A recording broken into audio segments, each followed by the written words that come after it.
స్తోత్రములు. క్రీస్తు రక్తములో కడుగబడి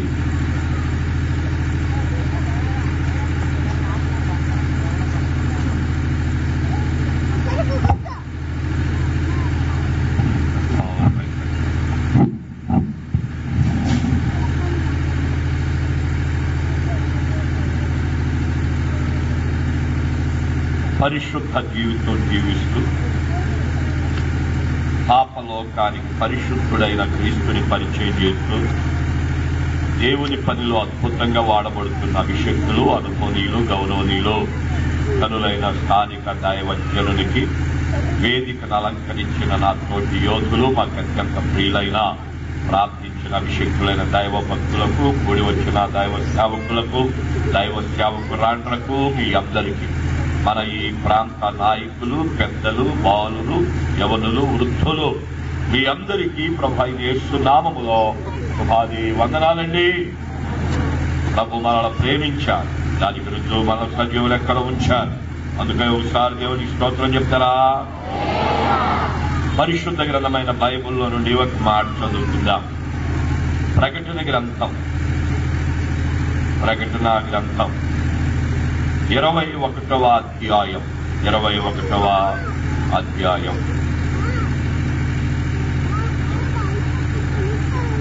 మొదటి 2 వచనాలు చదువుకుందాం. అంతటా నేను క్రొత్త ఆకాశమును క్రొత్త భూమిని చూచాను. మొదటి ఆకాశం మొదటి భూమియు గతించిపోయింది, సముద్రము ఇక లేదు.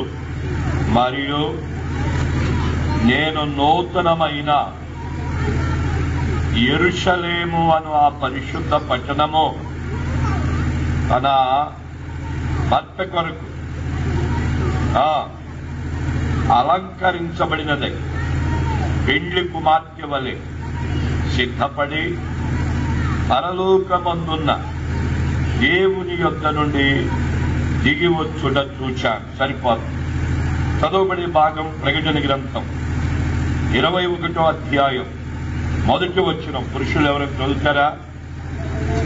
అంతటా నేను క్రొత్త ఆకాశమును క్రొత్త భూమిని చూచాను. మొదటి ఆకాశం మొదటి భూమి గతించిపోయింది, సముద్రము ఇక లేదు. సరిపోతుంది. విందాం. చదవబడిన భాగం ప్రకటన గ్రంథం 21వ అధ్యాయం మొదటి వచనాన్ని చదువుకున్నాం.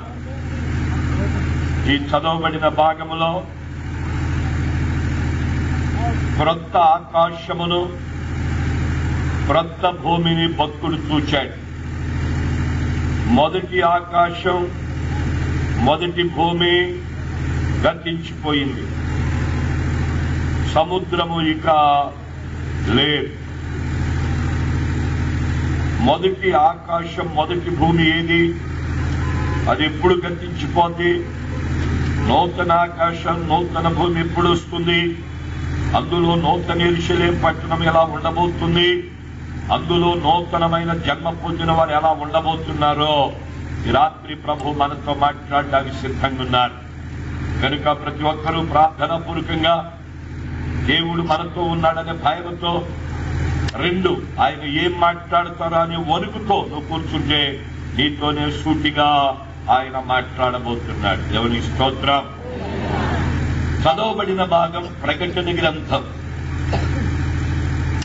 బైబిల్ ఒక గ్రంథం, ఇది 2 గ్రంథాల మిళితం. ఇది 66 పుస్తకాల పొందిక. ఆది కాండం ప్రారంభ గ్రంథం, ప్రకటన గ్రంథం చివరి గ్రంథం. ఈ ప్రకటన గ్రంథములో 21వ వచనాన్ని వివరించే ముందు ఈ ప్రకటన గ్రంథం అనబడిన ఈ పుస్తకము యొక్క పూర్వపు రంగం లేక దాని యొక్క సారాంశాన్ని ఒకంత ఆలోచన చేద్దాం. ఈ పుస్తక రచయిత భక్తుడైన యోహాను అని పైన ప్రకటన గ్రంథములోనే మొదటిలో రాయబడి ఉంది. అయితే ఈ పుస్తకం రాయబడిన కాలం డొమిషియన్ చక్రవర్తి పరిపాలన కాలం, అనగా క్రీస్తు శకం 90వ సంవత్సరము నుండి 100వ సంవత్సరం మధ్య వ్యవధిలో రాసి ఉండవచ్చు అని చరిత్రకారుల యొక్క అంచనా. ఇది ఎక్కడ రాయబడింది అని అడిగితే ఇది పద్మాసు ద్వీపములో రాయబడింది అని బైబిల్ బహు తేటగా మనకు నేర్పిస్తుంది.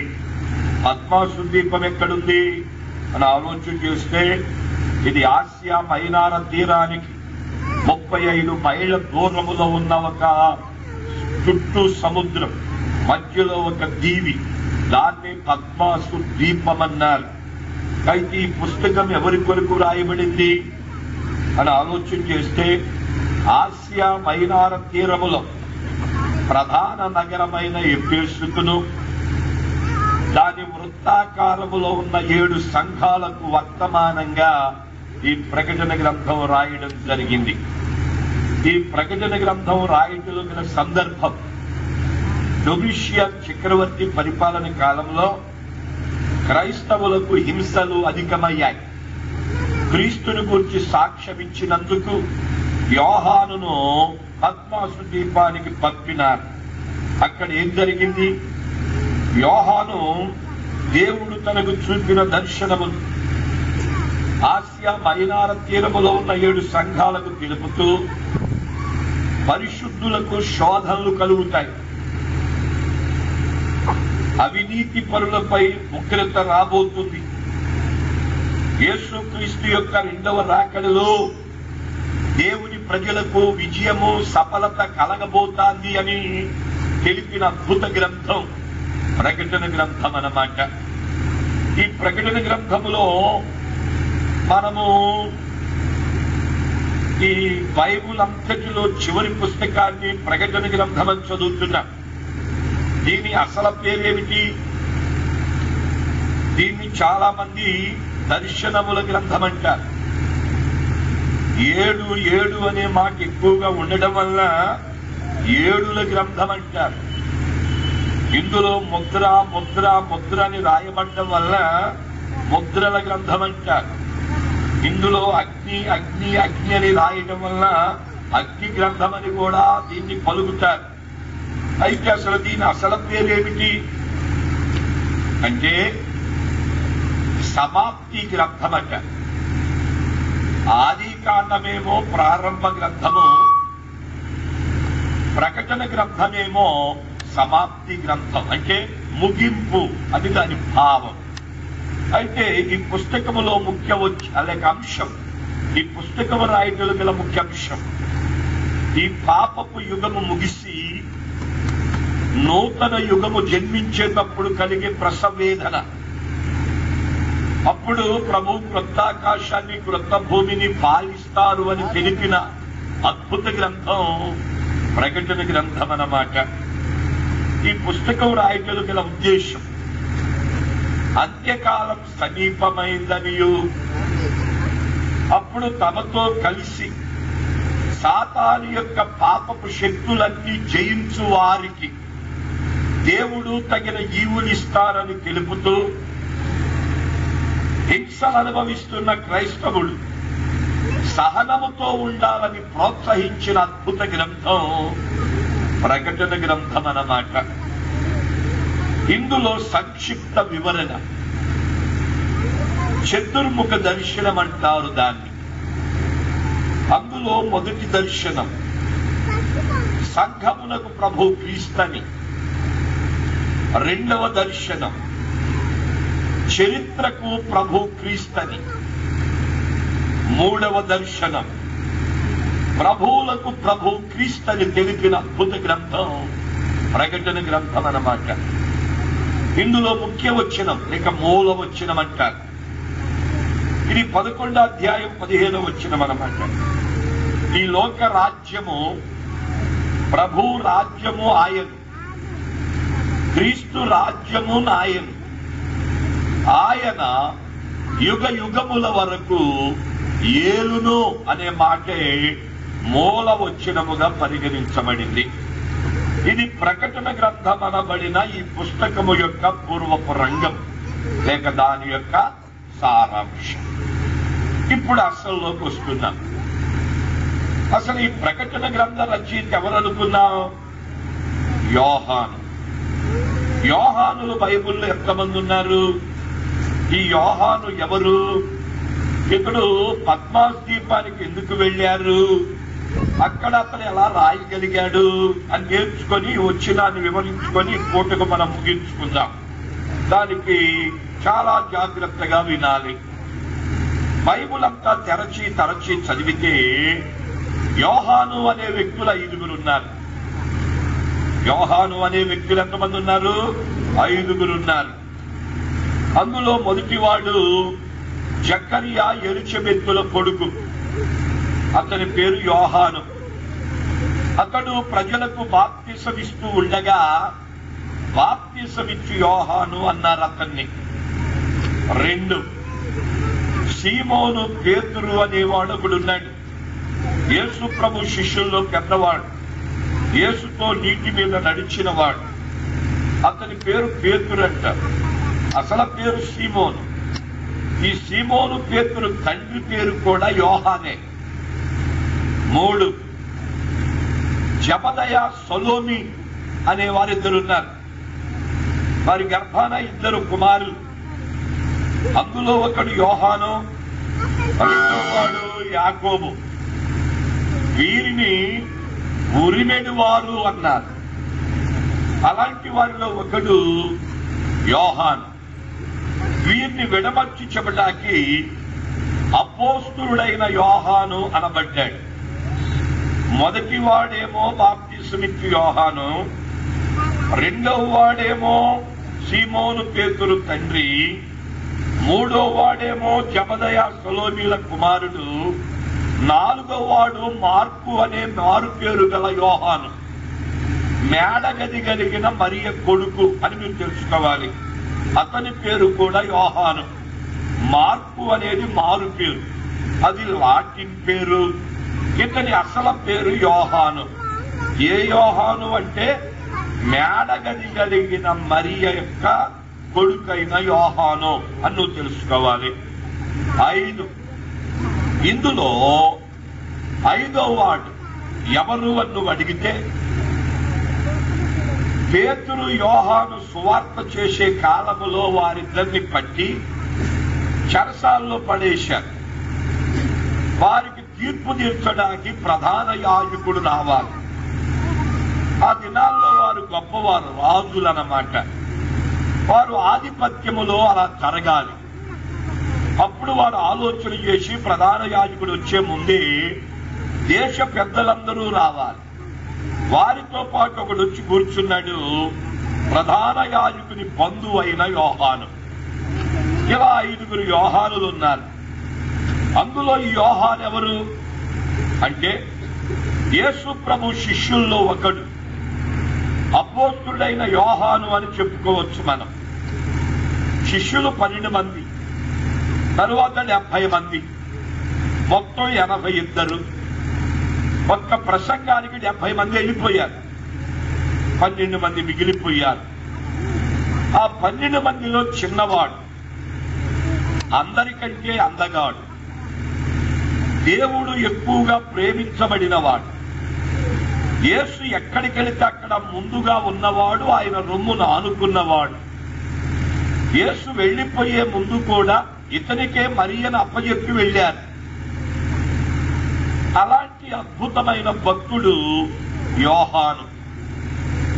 ఇతడు ఉన్నతమైన ఆస్తిపరుడు. అప్పటికే మంచి ఇళ్ళు, బోర్డులు ఉన్నాయి. మంచి పనివారిని కలిగి ఉన్నాడు.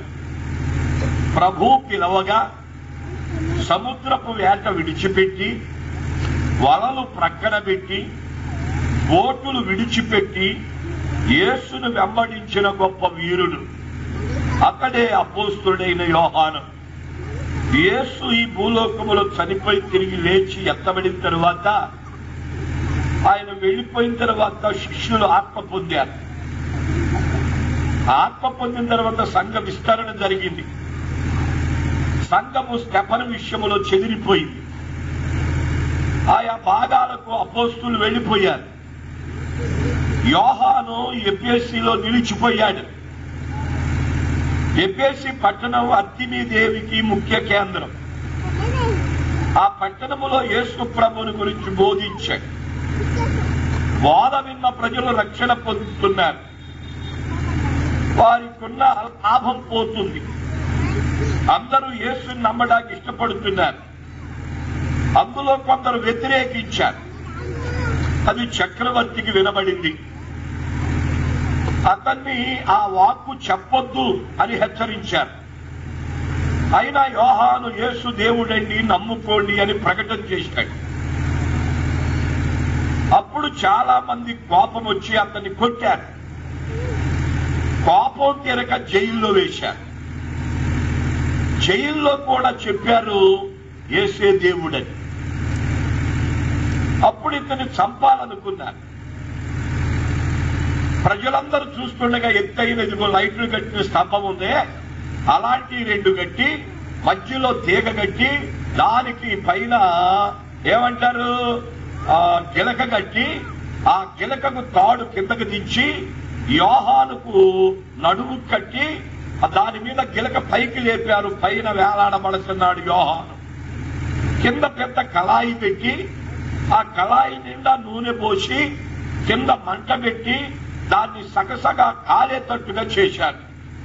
నూనె సలసలా కాగుతున్న వేళలో యోహాను పైన వేలాడబడుతున్నప్పుడు ప్రజలందరూ, నాయకులందరూ వచ్చి యేసు మాట ఇంకొకడు చెప్పకుండా చేద్దామని యోహాను పైన వేలాడబడుతున్నప్పుడు అడిగారట, ఇప్పుడు చెప్పరా దేవుడెవరోనని. అప్పుడు కూడా చెబుతున్నాడు, నానా అప్పుడే కాదు ఇప్పుడు, ఇప్పుడే కాదు ఎప్పుడైనా యేసే దేవుడు అని చెప్పారట. అధికారులు కోపం వచ్చి ఆ వేడిమి గల నూనెలో పడేటట్టుగా తాడు వదిలేయమన్నారట. పట్టుకున్న తాడు వదిలేయగా ఆ గిలక నుండి తాడు జరజర జారుతూ యోహాను ఆ వేడిమి గల నూనె కళాయిలోకి దిగిపోతున్నాడు. ఎప్పుడైతే యోహాను యొక్క అరికాళ్ళు పైనుండి దిగుతున్నాడేమో, అరికాళ్ళు వేడిమి గల నూనెను తాకగానే వేడిమి గల నూనె చల్లబడిపోయిందంట. దేవుని స్తోత్రం చెప్పు. అప్పుడు ప్రజలకు వింత అయింది. ఆ నూనె కళాయిలో నుంచి పైకొచ్చాడు యోహాను.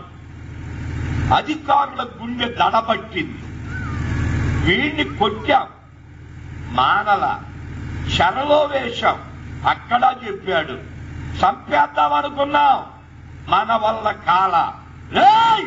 ఏం చేద్దాం వీడిని, ఏం చేద్దాం, అబ్బాయి ఏం చేద్దాం వీడిని, ఏం చేద్దాం, ఇంకా చంపుదామంటే చావలేదు కదా, కనుక ఒక పని చేద్దాం.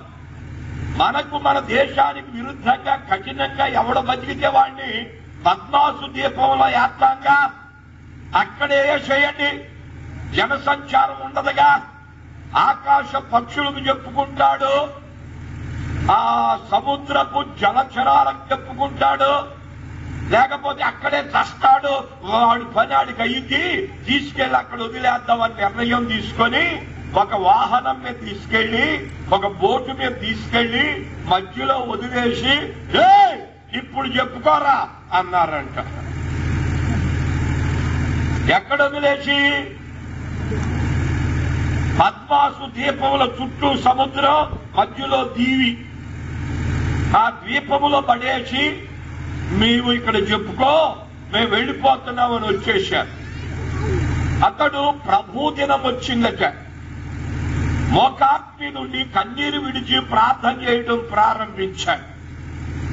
దేవా, నీవు గొప్ప దేవుడవు, శక్తి గలవాడవు, మా కొరకు చనిపోయి తిరిగి లేచిన సజీవుడవు, వేల్పులలో నీ వంటి వాడెవడో లేడు, రా, నన్ను ఇక్కడికి ఎందుకు తెచ్చావు, నన్ను ఇక్కడికి తేవడానికి నీ ప్రణాళిక ఏమిటి, ఎందుకు నన్ను ఇక్కడ ఇంతగా హింసించి ఇక్కడ పడేశావు, ఎవరూ లేని మధ్యలో నన్ను ఎందుకు ఉంచావు, అసలు నీ చిత్తం ఏంటి? ఇక్కడ నన్ను చెరలో వేసి నన్ను కొట్టి నన్ను చంపడానికి చూడటానికి నాలో ఏమన్నా పాపమా? అది నీ కోపమా? నాకు తెలియాలి, రా అని పిలిచాడంట దేవుణ్ణి. దేవుడు ఆ ప్రార్థన విని సింహాసనం మీద కూర్చోలేక ఆయన పద్మాసునకు దిగొచ్చాడంట. దేవునికి స్తోత్రం చెప్తావా? అంతే, యేసుని చూడగా యోహాను మూర్ఛిల్లి పడిపోయాడు. దేవుని హస్తము లేపి నిలబెట్టింది. కూర్చో యోహానా, నన్ను ఇక్కడికి తేవడానికి నీ ఉద్దేశం ఏంటి? నా పాపమా నీ కోపమా అని అడిగావు కదా. నా కోపము కాదు, నీ పాపము కాదు. నిన్నిక్కడికి తేవడానికి నా ప్రణాళిక ఉంది. జరిగినవి, జరుగుతున్నవి, జరగబోయేవి, వర్తమాన, భూత, భవిష్యత్కాల విషయాలు నీ ద్వారా లోకానికి తెలపగోరి, నానా విన్నావా, నిన్నిక్కడికి తెచ్చా, నేను చెబుతా. యోహాను, ఏయ్ నేను చెబుతా, నువ్వు రాయి అన్నారంట. దేవునికి స్తోత్రం. యేసయ్య చెప్పగా యోహాను రాసిన గ్రంథం ప్రకటన గ్రంథం. ఇదే యోహాను 3 పత్రికలు రాశాడు. ఇదే యోహాను ఒక సువార్త, యోహాను సువార్తను రాశాడు. 5 పుస్తకాల గ్రంథ రచయిత అపోస్తుడైన యోహాను. ఈ యోహానును దేవుడు ఈ భూమి మీద జరిగేవి చూపించడానికి, పరలోకములో జరిగేవి చూపించడానికి ఇతన్ని తీసుకొని వెళ్లిపోయాడు. యోహాను పరలోకములో జరిగే విషయాలు చూచాడు. అక్కడి నుండి భూమి మీద జరిగేవి చూపించాడు. వాటినన్నిటినీ గ్రంథ రూపకములో లెక్కించాడు. దీనినే దర్శనముల గ్రంథం అన్నారు. మొదటి అధ్యాయం దర్శనం, 2-3 అధ్యాయాలు 7 సంఘాలకు వర్తమానం, 4వ అధ్యాయములో సంఘం ఎత్తబడుట,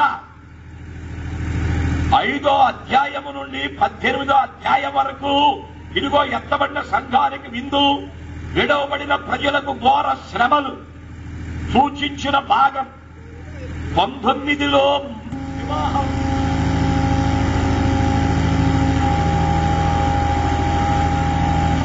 19లో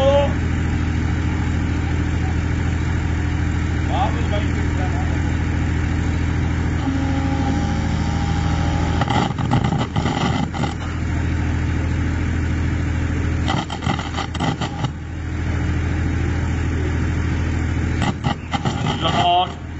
హల్లెలూయా. 19వ అధ్యాయములో వివాహ మహోత్సవాన్ని రాశాడు. 20వ అధ్యాయములో తీర్పు, 2వ తీర్పు అంటే ఆ కీడు చేసిన వారికి తీర్పును చెప్పాడు. 21లో మార్పును చెప్పాడు. 22లో నిత్యత్వాన్ని సూచించిన అద్భుత గ్రంథం ప్రకటన గ్రంథం. దేవునికి స్తోత్రం చెప్పాలి. ఒకసారి చప్పట్లు కొట్టి గంభీరంగా ప్రభుని స్తుతించు. మీరందరూ ఎట్లా చూస్తున్నారంటే, ఏంటో ప్రకటన గ్రంథం అన్నాడు, ఏంటో ఆకాశం భూమి అంటున్నాడు, యేసు ప్రభు గొప్ప కార్యాలు చేస్తాడు, మిమ్మల్ని దీవిస్తాడు, ఆమెనని చెప్పి పంపిస్తాడేమో అనుకున్నాం, ఏంటో ఇదంతా చెబుతున్నాడు అన్నట్టు చూస్తున్నారు. అవన్నీ చెప్పేశారు, అయిపోయినాయి. దీవెన పొందండి, ఆశీర్వాదం పొందండి, అభివృద్ధి పొందండి, రక్షణ పొందండి, బాప్తిసం పొందండి, అభివృద్ధి పొందండి, ఉద్యోగాలు సంపాదించుకోండి, వ్యాపారాల లాభాలు బాగా తీరండి అని చెప్పిన రోజులు అయిపోయినాయి నానా. ఇక పొయ్యే కాలం వచ్చింది, జాగ్రత్తగా ఉండమని చెప్పడానికి వచ్చా. ఎవరి స్తోత్రం చెప్పు. ఆ రోజులు అయిపోయినాయిగా, ఇంకెక్కడున్నాయి?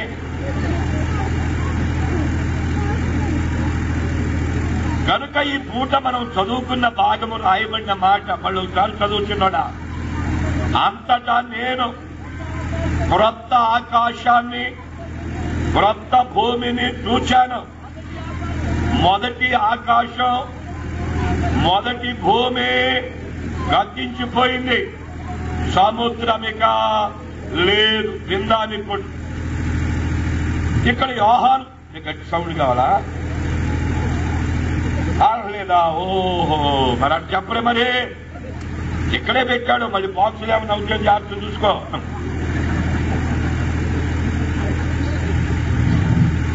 మంచిది దేవుని పిల్లలరా.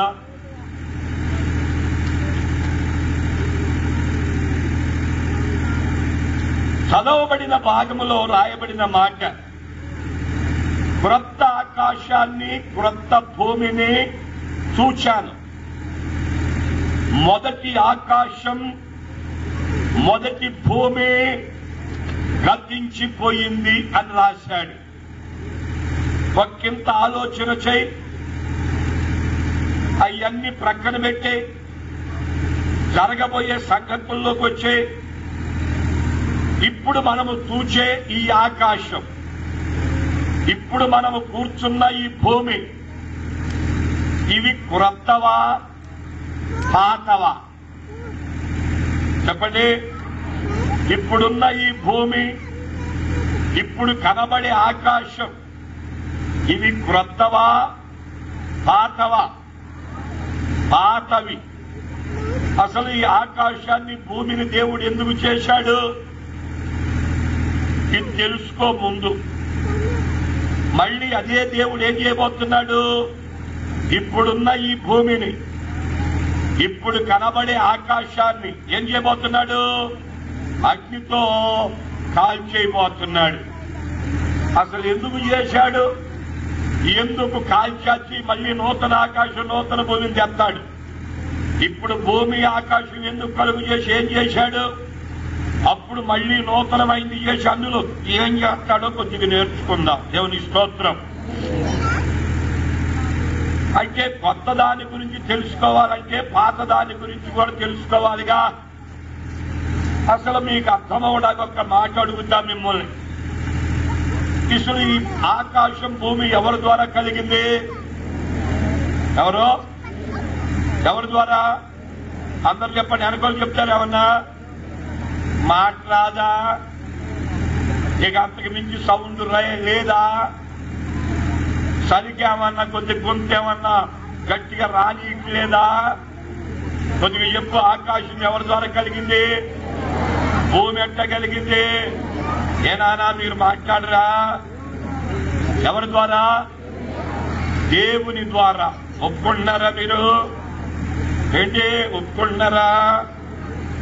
దేవుడు దేవుడు దేవుడు అంటున్నారు కదా. దేవుడు అంటే ఎవరో ఒకసారి చెప్పండి. యేసయ్య.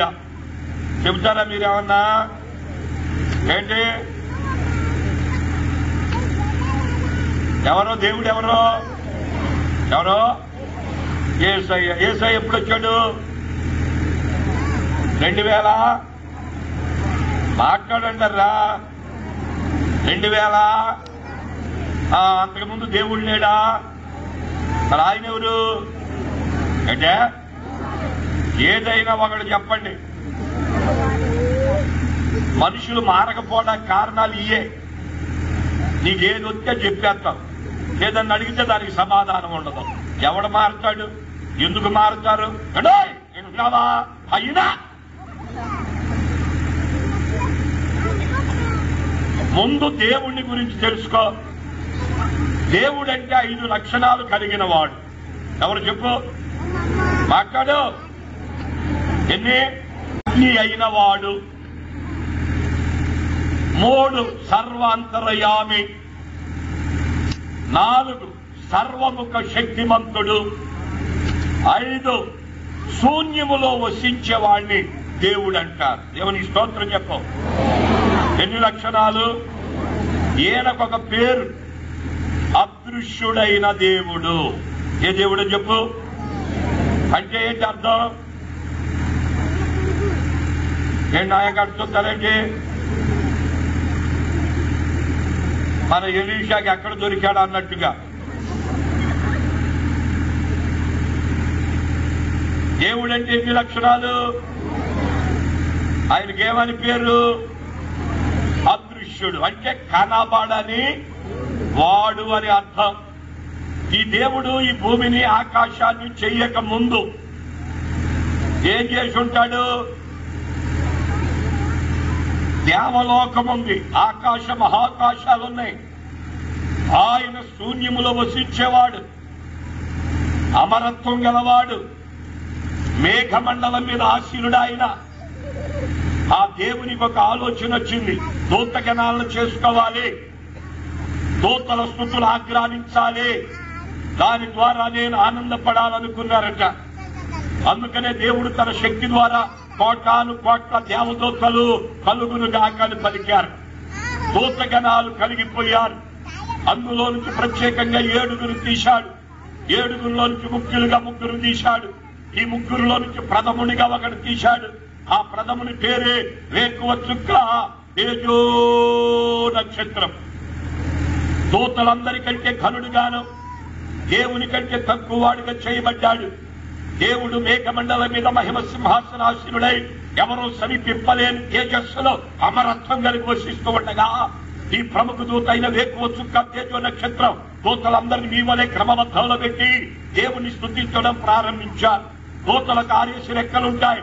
2తో ముఖం కప్పుకొని, 2తో కాళ్ళు కప్పుకొని, 2తో ఎగురుచు దేవుడు పరిశుద్ధుడు, దేవుడు పరిశుద్ధుడు, దేవుడు పరిశుద్ధుడు అని మారక ప్రతిగానాలు చేసే రోజులవి. ఆ రోజుల్లో దేవుడు మహిమ సింహాసనం మీద కూర్చొని ఇదిగో మేఘమండలం మీద ఆసీనుడై ఆయన తన్మయుడై ఆనందిస్తూ ఉన్నారట. ఈ ప్రముఖ దూతకు ఒక ఆలోచన వచ్చింది. దేవుడు అంతగా ఆనందించడం కారకులు ఎవరు? మనమే కదా, అందులో నేనే కదా. నేను కూడా దేవుని సింహాసనానికి సమముగా ఒక సింహాసనం వేసుకొని కూర్చుంటా, నన్ను కూడా స్తుతించండి అని కోరుకున్నాడట. అందులో కొంత గుంపు బయటకు వచ్చి నీవు మాకు నాయకుడవు, దేవుడు నీకు అధికారం ఇచ్చారు, మీరు కూర్చోండి, మిమ్మల్ని స్తుతిస్తామన్నారట. అంతే. వీడు దేవుని సింహాసనానికి సమముగా ఒక సింహాసనం వేసుకొని కూర్చోగా ఈ కొద్ది గుంపు వాడిని స్తుతించగా దేవుడు చూచాడు. సింహాసనం మీద కూర్చున్న వారి హృదయ గర్వాన్ని బట్టి, వారికి ఏకీభవించి స్తుతించిన వీరిని బట్టి వారిని పట్టి వారి కొరకు పాతాళమును కలుగజేసి అందులోకి వారిని తోసేశాడు. దేవుని స్తోత్రం చెప్పావు. తప్పడు కొట్టి ప్రభుని స్తుతించాలి సార్. అప్పుడు మిగిలిన దూతల భూమి మీద ఆ దేవుని సన్నిధిలో హృదయమేమో బాధ పెట్టుకున్నారట. వాళ్ళు సింహాసనం కోరుకున్నాడు ఆయన. కొంత గుంపు ఏకీభవించి స్తుతించారు. ఇది తప్పు అని చెప్పి ఉంచొచ్చుగా. పాతాళం చేశాడేంటి, అందులోకి తోసేశాడేంటి అంటే ఆయన ఇష్టమా? ఆయన ఎవరు చెప్పినా వినడా? ఈ రోజు ఆయన తోసేశాడు, రేపు మనల్ని తోసిన అంతేనా అని హృదయంలో బాధ పెట్టుకొని స్తోత్రం అంటున్నారట. స్తుతులు సంపూర్ణం కాల. కారణం ఏంటంటే పరలోకములో అసమాధానం ఏర్పడిందట. పరలోకములో ఏమి లేదు, సమాధానము లేకుండా పోయింది. సమాధానం లేకపోవడానికి కారణం వారి హృదయంలో దేవుని గురించి ఆలోచన వ్యతిరేకంగా పెట్టుకోవడం. అప్పుడు దేవునికి ఒక ఆలోచన వచ్చి, ఇది కాదు, నా రూపములో నరుని చేసుకొని నరుని స్తుతుల మూలంగా ఆనందించాలి అనుకున్నారట. దేవుని స్తోత్రం. అప్పుడు నరుని ముందు చేయల, మానవుని ముందుగా చేయల. మానవునికి ఏది అవసరమో ఎరిగిన దేవుడు మొట్టమొదట 5 లక్షణాలు కలిగిన అదృశ్య దేవుడు తన వాక్కును బయట పెట్టాడు. బయట పెట్టిన దేవుడు ఒక మాట పలికారట, ఆకాశం కలుగును గాక. దేవుని స్తోత్రం చెప్పు. ఆకాశం ఎట్టగలిగింది తెలుసా నీకేమన్నా? చెప్పు గట్టిగా. ఎట్టగో దేవుని మాట ద్వారా ఏం కలిగింది వినిప్పుడు. ఇంకొక విషయం తెలుసుకో నువ్వు. దేవుడు తన మాట బయట పెట్టాడు, ఆకాశం కలుగును గాకని పలికి విన్నావా? ఆయన కుడి చేత ఆకాశ వైశాల్యాన్ని కలుగు చేశాడంట. దేవుని స్తోత్రం చెప్పు. ఆకాశము దేవుని చేతి పని పని పని. ఎట్టగలిగింది ఆకాశం? మాట్లాడండి. ఎలా పెద్దోడా ఆకాశం ఎట్టగలిగింది? అది ఎట్టగలిగింది అన్నాడు ఒకడు.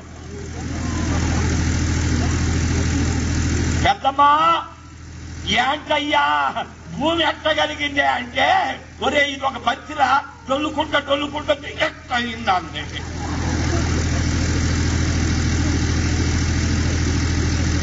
అన్నయ్య ఏంటి తమ్ముడు, మనిషి ఎట్ట పుట్టాడే? మనిషి ఎట్ట పుట్టడం రా, ముందు కోతి, రాను రాను మనిషి అయ్యాడు, పోను మళ్ళీ కోతవుతాడు అన్నారు. అవునా, నిజమేనా? ఏంటి మాటలో అంటే ఏదొస్తే అది చెప్పేసుకోవటమేనా? అసలు ఆకాశం ఎట్టగలిగింది? దేవుని మాటతో ఏం చేశాడు ఆయన? మహిమను కలుగు చేశాడు. ఆ మహిమలో చేతికి పని పెట్టాడు. దేవుని కుడి చేత ఆకాశ వైశాల్యమును కలుగు చేశాడు. అదే దేవుడు భూమి కలుగునుగా కని పలికి 2 హస్తాలతో భూమికి పునాది వేశాడంట. అప్పుడు దేవదూతలు పాటలు పాడడం ప్రారంభించారు. దేవుని స్తోత్రం చెప్పు. ఇప్పుడు దాకా మీరు పాడారే, ఆ పాటలు ఎక్కడ మొదలైనవి అనుకున్నా? పరలోకములో దేవుడున్నప్పుడు దూతగణాల నోట ఒకటే మాట, పరిశుద్ధుడు పరిశుద్ధుడు పరిశుద్ధుడనే మాటే. ఆకాశం కలుగు చేసి భూమికి పునాది వేసినప్పుడు విన్నారా, ఉదయ నక్షత్రాలు ఏమైంది అంటే అవి ఏకముగా కూడి పాటలు ప్రారంభించాయి. దేవుడు సృష్టికర్త, ఆయనకు స్తోత్ర. దేవుడు భూమిని కలుగు చేశాడు, ఆయనకు స్తోత్ర అనే పాటలు మొదలయ్యాయి. ఎప్పుడు ఏటాడు చూస్తున్నాయక ఎవరు అడిగినా అట్టగే చూస్తా ఉంటారా? చెప్పటం నేర్చుకోండిరా. దేవుడు వాక్కును పంపి ఆకాశాన్ని కలుగు చేసినప్పుడు, సహస్రాలతో భూమికి పునాది వేసి భూమిని కలుగు చేసినప్పుడు దేవదూతలు పాటలు పాడారు. అదే దేవుడు పగటి నేర్గం పెద్ద జ్యోతి, రాత్రి నేర్గం చిన్న జ్యోతి, వెలుగునిచ్చిన నక్షత్రములు కలుగునుగా కానీ పలక అవి కలిగిపోయినాయి. అంతే. దేవుని మహాకృప ద్వారా 5 దినాలు సృష్టిని చేసి 6వ దినాల దేవుడు దేవలోకాన్ని వీడి భూలోకానికి వచ్చి తను ఎలా ఉంటాడు ఆ రూపములో బొమ్మను చేసి ఏం చేసి బొమ్మను చేసి ఈ ముక్కులోకి దేవుడు తన జీవాత్మను అనుభూతాడు. అప్పుడు ఈ మధ్యలోకి ఏమొచ్చింది? మహిమ వచ్చింది. లేచి కదిలి నడిచి పనులు ప్రారంభించాడు. అది దాని భావం. ఇక్కడికి ఆగిపోతున్నా, వినండి. ఇప్పుడు మానవుడు ఇప్పుడు నేను వెళ్ళి అయ్యా నా బొమ్మ తయారు చేయి అన్నాను అనుకో, నేను ఎట్టున్నానో మొత్తం డిటో చేసి పెడతాడు. అక్కడ ఏమి తేడా ఉండదు. నేను ఎట్టున్నాను అక్కడ నా బొమ్మ చేసి ఇస్తాడు. బొమ్మ చేసి ముక్కు, చెవులు, కళ్ళు, పెదాలు, నోరు, వెంట్రుకలు, కళ్ళల్లో వెంట్రుకలు కూడా, ఆ రెప్పలకున్నవి కూడా, మీసాలు కూడా, గడ్డాలు కూడా ఎక్కడ ఉంటే అక్కడ డిటో దించేస్తాడు. అంతే.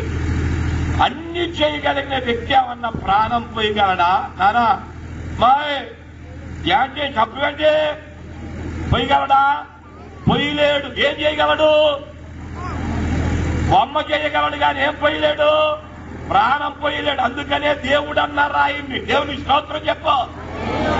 అయితే ఆ దేవుడు ఆ మొట్టమొదట మనిషికి ఆదామని పేరు పెట్టి తనకు ఒంటరిగా ఉండడం మంచిది కాదని జంటలు చేసి ఏదైనా తోటలో ఒక ఆజ్ఞ జారీ చేసి వెళితే అపవాది ప్రవేశించి అవ్వను మోసగించి తినవద్దన్న పండును తినిపించి ఆదాము కూడా పెట్టగా తిని దేవునికి దూరమయ్యారు అని చిన్నప్పటి నుంచి నేర్చుకుంటున్నారు మీరు. అప్పుడు ఏం జరిగింది? సాతాను దేవుని ఎదుటికెళ్లి నిలబడ్డాడు. దేవా, నేను హృదయంలో గర్వించినందుకు తోసేశావు, నీకు నిండా వందనాలు. అయితే నీ రూపములో చేయబడిన నరుడు నీ ఆజ్ఞ మీరాడు. వాడి విషయంలో నాకు న్యాయం చెయ్యని వచ్చాడు. దేవుని స్తోత్రం చెప్పు. పదా వెళదాం పదాన్ని దిగొచ్చాడు. ఆదామవ్వను పిలిచాడు. ఏదైనా తోట కంచె వేశాడు, కాపలా పెట్టాడు. ఈ భూమిని చూపించాడు ఆదాముకు.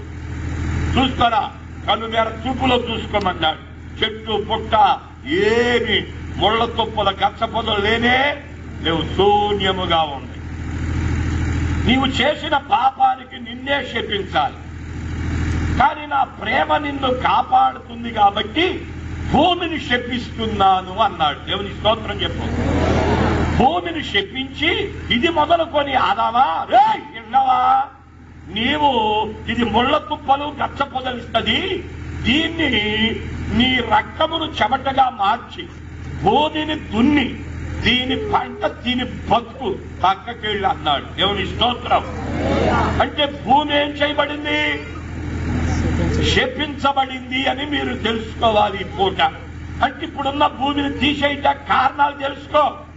ఎవరికన్నా చెప్పాలన్నా ఎడో విన్నావా, ఈ భూమి ఉండదయ్యా, ఆకాశం ఉండదమ్మాయి, ఇది పోతయే, నూతనమైంది రాబోతుందని చెప్పాలంటే ఎట్లా ఏంటని అడిగితే ఇవన్నీ చెప్పాలి. నువ్వు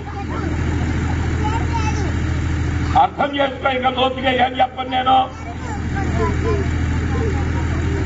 ఇప్పుడు క్రైస్తవులు అనబడి దేవుని నమ్మిన వారు సువార్త చెప్పకపోవటమే ప్రజలను రాబట్టలేకపోతున్నారు. ఎంతో నేర్చుకున్నారు, బాగా హృదయంలో బస్తాలు బస్తాలు కూర్చుకొని ఇవన్నీ గిడ్డకు ముళ్ళు పెట్టినట్టుగా పెట్టేస్తారు, బయట పెట్టట్లా. అందుకని మళ్ళీ తిరిగి రిపీట్ అన్నమాట. ఏం చేయాలి మనం? బయట పెట్టాలి. ఏది సంపాదించుకున్నామో నీ సంపాద్యాన్ని ఏం చేయాలి? ఒకడు సర్వలోకమును సంపాదించుకొని మాట్లాడేంటి ఏంటదే గట్టి చెప్ప. తన ప్రాణములు పోగొట్టుకుంటే వాడికి నీకైనా అంతే. వాక్యం అంతా ఆది కాలం నుండి ప్రకటన గ్రంథం వరకు తెలుసుకొని నేను ఇట్టాగేముంటానని అట్లున్నావనుకో సర్వలోకమును సంపాదించుకున్నట్టు. కానీ ఉండవా, ఇవన్నీ తెలిసి సంపాదించుకొని కూర్చుంటే సరిపోతా. బీపీ షుగర్ ఉంటుంది దెబ్బకి సత్యుడు పట్ల అట్టాగే ఉండదు నీ పని. అందుకని ఏం చేయాలి? కొంత పని చేయాలి. దేవుని స్తోత్రం. డాక్టర్ దగ్గరికి బీపీ షుగర్ ఎందుకు వస్తాయో తెలుసా అంటున్నాడు. ఎందుకు వస్తాయా? బాగా కూర్చొని చెప్పంటే రాకేమైతురా. కట్టి పొద్దున్నే వాకింగ్ చేయి, మళ్ళీ మధ్యాహ్నం కట్టంత చేయి, రాత్రి కట్టంత చేయి, కట్టంత ఒళ్ళునే అలవని, అప్పుడు చూడు ఆరోగ్యంగా ఉంటావా అంటున్నాడు. వింటున్నావా? మరి అన్ని తప్పని ఎవరా కూర్చుంటావు, మరి ఎలాగుంటుందా? అందుకని ఏం చేయాలి? నువ్వు కొద్దిగా దేవుని పని చేయాలన్నా ఉన్నది కొద్దిగా పంచిపెట్టడం నేర్చుకోండి. వాక్యాన్ని ఇక్కడికి ఆపేస్తున్నాను, అసల్లోకి వస్తున్నాను. అర్థం చేసుకొని పూర్తిగా భూమిని శపించాడు. ఆదాము కొరకు భూమిని శపించి దీన్ని నీ రక్తమును చెమటగా మార్చుకొని భూమిని దున్ని బ్రతుకు, తిని బ్రతుకు అన్నాడు. అదే జరుగుతుంది ప్రపంచమంతా. దాన్ని కొట్టివేయడానికి హక్కు ఎవరికి లేదు. అవ్వను పిలిచాడు. అమ్మాయా అన్నాడు. ఏంటయ్యా చేసిందంట? నువ్వు కదంట అమ్మాయా. అయితే ఇప్పుడు ఏంటయ్యా అంది. ఏమీ లేదమ్మా, నీ గర్భవేదన మిక్కిలి హెచ్చు చేస్తున్నాను తల్లి, వేదనతో పిల్లల గంట పొమ్మన్నాడు. దేవుని స్తోత్రం చెప్పు. అంటే ఈ మాటకు అర్థం ఏంటో నీకు లోతుగా తెలుసా? తెలిస్తే ఒకసారి చెప్పు. అక్కడికి ఏం తెలియదు చూస్తారేంటి నాయక? మరి తెలుసుకొని చెప్పాలిగా. దేవుడు స్త్రీని చేసినప్పుడు గర్భసంచి పెట్టాడు, మహిమలో సంతానాన్ని పుట్టించాలనుకున్నాడు. అప్పుడు దాకా ఆగారా? ఆగలా. అందుకని ఏమైందంటే నాన్న వేదనతో పిల్లల్ని కనాల్సి వచ్చింది. అది సంగతి. అర్థం చేసుకుంటే లోతుకి ఏం చెప్పను. ఇలా చెప్పిన దేవుడు వెళ్ళిపోయాడు. మీరు ఫలించి అభివృద్ధి పొంది భూమిని నింపమన్నాడు. అర్థం చేసుక ముగిస్తున్నాను. ఇప్పుడు అసలు ప్రకటన గ్రంథంలోకి వస్తున్నా. ఇప్పుడు ఇలా చెప్పిన దేవుడు దీవించి వెళ్ళిపోయాడు. వీళ్ళిద్దరూ కూడా సంతానం కలుగుతారు. వీరికి వచ్చే కష్టాలు దేవునికి చెప్పుకోవడానికి ప్రార్థన చేస్తుంటే మధ్యలో పాపం అడ్డుగా ఉండగా ఆ ప్రార్థన దిగి ఎదలో పడుతుంది. ఎక్కడ పడుతుంది? ప్రార్థన చేస్తే డైరెక్ట్ వెళ్ళిపోద్ది అనుకుంటావేమో నువ్వు. పాపము, లోపము, శాపము, దోషము, అపరాధము, కోపము, కక్ష, భేదం, విభేదం, అల్లరి, నీతి కార్యాల నుండి ప్రార్థన చేస్తే అది తిరిగి నీ ఎగలో పడుద్ది. అందుకే ఏ కార్యాలు చూడలేవు. దేవుని స్తోత్రం చెప్పు. ఏంటయ్యా ఇంత ప్రార్థన చేస్తున్నాగా? ప్రార్థన చేస్తున్నావా? ఎట్ట చేస్తున్నావమ్మా? ఎట్ట చేయటమేంటి? ఉపవాసాల నుండి చేయట్లేదా పాస్టర్ గారండి? ఉపవాసం నుండి చేస్తున్నావా తల్లి? మంచిదమ్మా. అందులో కోపం ఏమైనా ఉందా? అందులో ఉపవాస దినాన దేవుని దగ్గర కనిపెట్టే అనుభవం ఉందా? ఉపవాస దినాన దేవుని సమయం దేవునికి ఇచ్చే అనుభవం ఉందా? ఉపవాస దినాన మందిరంలో ప్రార్థించే లక్షణాలు ఉన్నాయా? ఉపవాస దినాన్ని వ్యాపారమా? ఉపవాస దినాన్ని గుద్దులాట? ఉపవాస దినాన ఇవన్నీ చెప్తున్నా ప్రసంగం పోతుంది. మీకు తెలిసినయేగా. ఇక్కడికి ఆగిపోతాం. అర్థం చేసుకో కొద్దిగా లోతుగా. అయితే ఇక్కడ జరిగిన విషయం ఏంటంటే దేవుని పిల్లలారా, దేవుడు చెప్పిన మాటకు మీరు భిన్నంగా బ్రతకడం వల్ల పాపం అడ్డుగా ఉంది. దేవుడు పిల్లల మీద ప్రేమను బట్టి దీవించాలన్న ఏమడ్డుగా ఉంది? పాపం అడ్డుగా ఉంది. ఈ ఆదాము అవ్వలేమో ఆజ్ఞ మీరు పాపం చేస్తే వారి గర్భాన పుట్టిన పిల్లలు నరహంతకులయ్యారు. పెద్దోడు చిన్నోడు ఏం చేశాడు? చంపేశాడు, నరహత్య. ఆ తర్వాత మనవాళ్ళు వచ్చారు, త్రాగుబోతులయ్యారు. ముని మనవాళ్ళు వచ్చారు, అబ్బో క్రూరులు, పశుప్రాయులయ్యారు. వాయు వరుస లేకుండా విచ్చలవిడిగా పాపానికి ఒడిగట్టారు. అందుకనే పాపం ఏమైంది? విచ్చలవిడిగా పెరిగిపోతుంది. ప్రజలు పెరుగుతున్నారు, పాపం పెరుగుతుంది. భూమి మీద పాపం అంట ఏమండో విన్నావా? ఆకాశానికి అంటుతాందట. దేవుని స్తోత్రం చెప్పు. ఎక్కడ పాపం? భూమి మీద పాపం ఎక్కడికి వెళ్తుంది? ఆకాశానికి అంటుతుందంట. ఆకాశం తేరి చూస్తుందంట. అందుకనే దేవుడు ముందుగా గుర్తెరిగి యెషయా అనే భక్తుడిని ఆత్మ ద్వారా నింపి ఇశ్రాయేలు ప్రజలను 12 గోత్ర ప్రజల మధ్యకు పంపి ఒక ప్రవచనాన్ని ఇస్తూ మొట్టమొదట పలికిన పలుకదే. వాళ్ళ మధ్యకి వెళ్ళాడు ప్రవక్తగా ఆత్మ ద్వారా. వాళ్ళు ఏం చెప్తాడో చూద్దామని వింటాకి నిలబడ్డారు. వాళ్ళందరి మధ్యలో దేవుడైన యెహోవా వాక్కు ఇదే: ఆకాశమా ఆలకించు, భూమి చెవియొగ్గు. నేను పిల్లలను పెంచా, పెద్ద చేశా, గొప్పవారినిగా చేశా. వారు నా మీద తిరగబడ్డారు. పాపిష్టి జనం, దోషభరితమైన ప్రజలు, దుష్ట సంతానం, చెరుపు చేయి పిల్లలు, మూర్ఖులు, కఠినులు, అంధులు, అవిధేయులు, గర్వంతులు, పశుప్రాయులై నాకు వ్యతిరేకంగా కోపం చేస్తున్నారు. మీరే రేపు సాక్ష్యం ఇవ్వాలి. వాళ్ళ తాట తీసేటప్పుడు మీరు చెప్పాలి ఎవడు ఎక్కడ, ఏ పాపం, ఏ దోషం, ఏ అపరాధం ఎక్కడ, చూపులు, తలపులు, ఊహలు, నడకలు, పడకలు, ఉద్దేశాలు ఏమేం చేశాడు భూమిని వాప చెప్పాలి. ఎక్కడెక్కడ మనోడు సోకులు ఇక నేను చెప్పలేవు.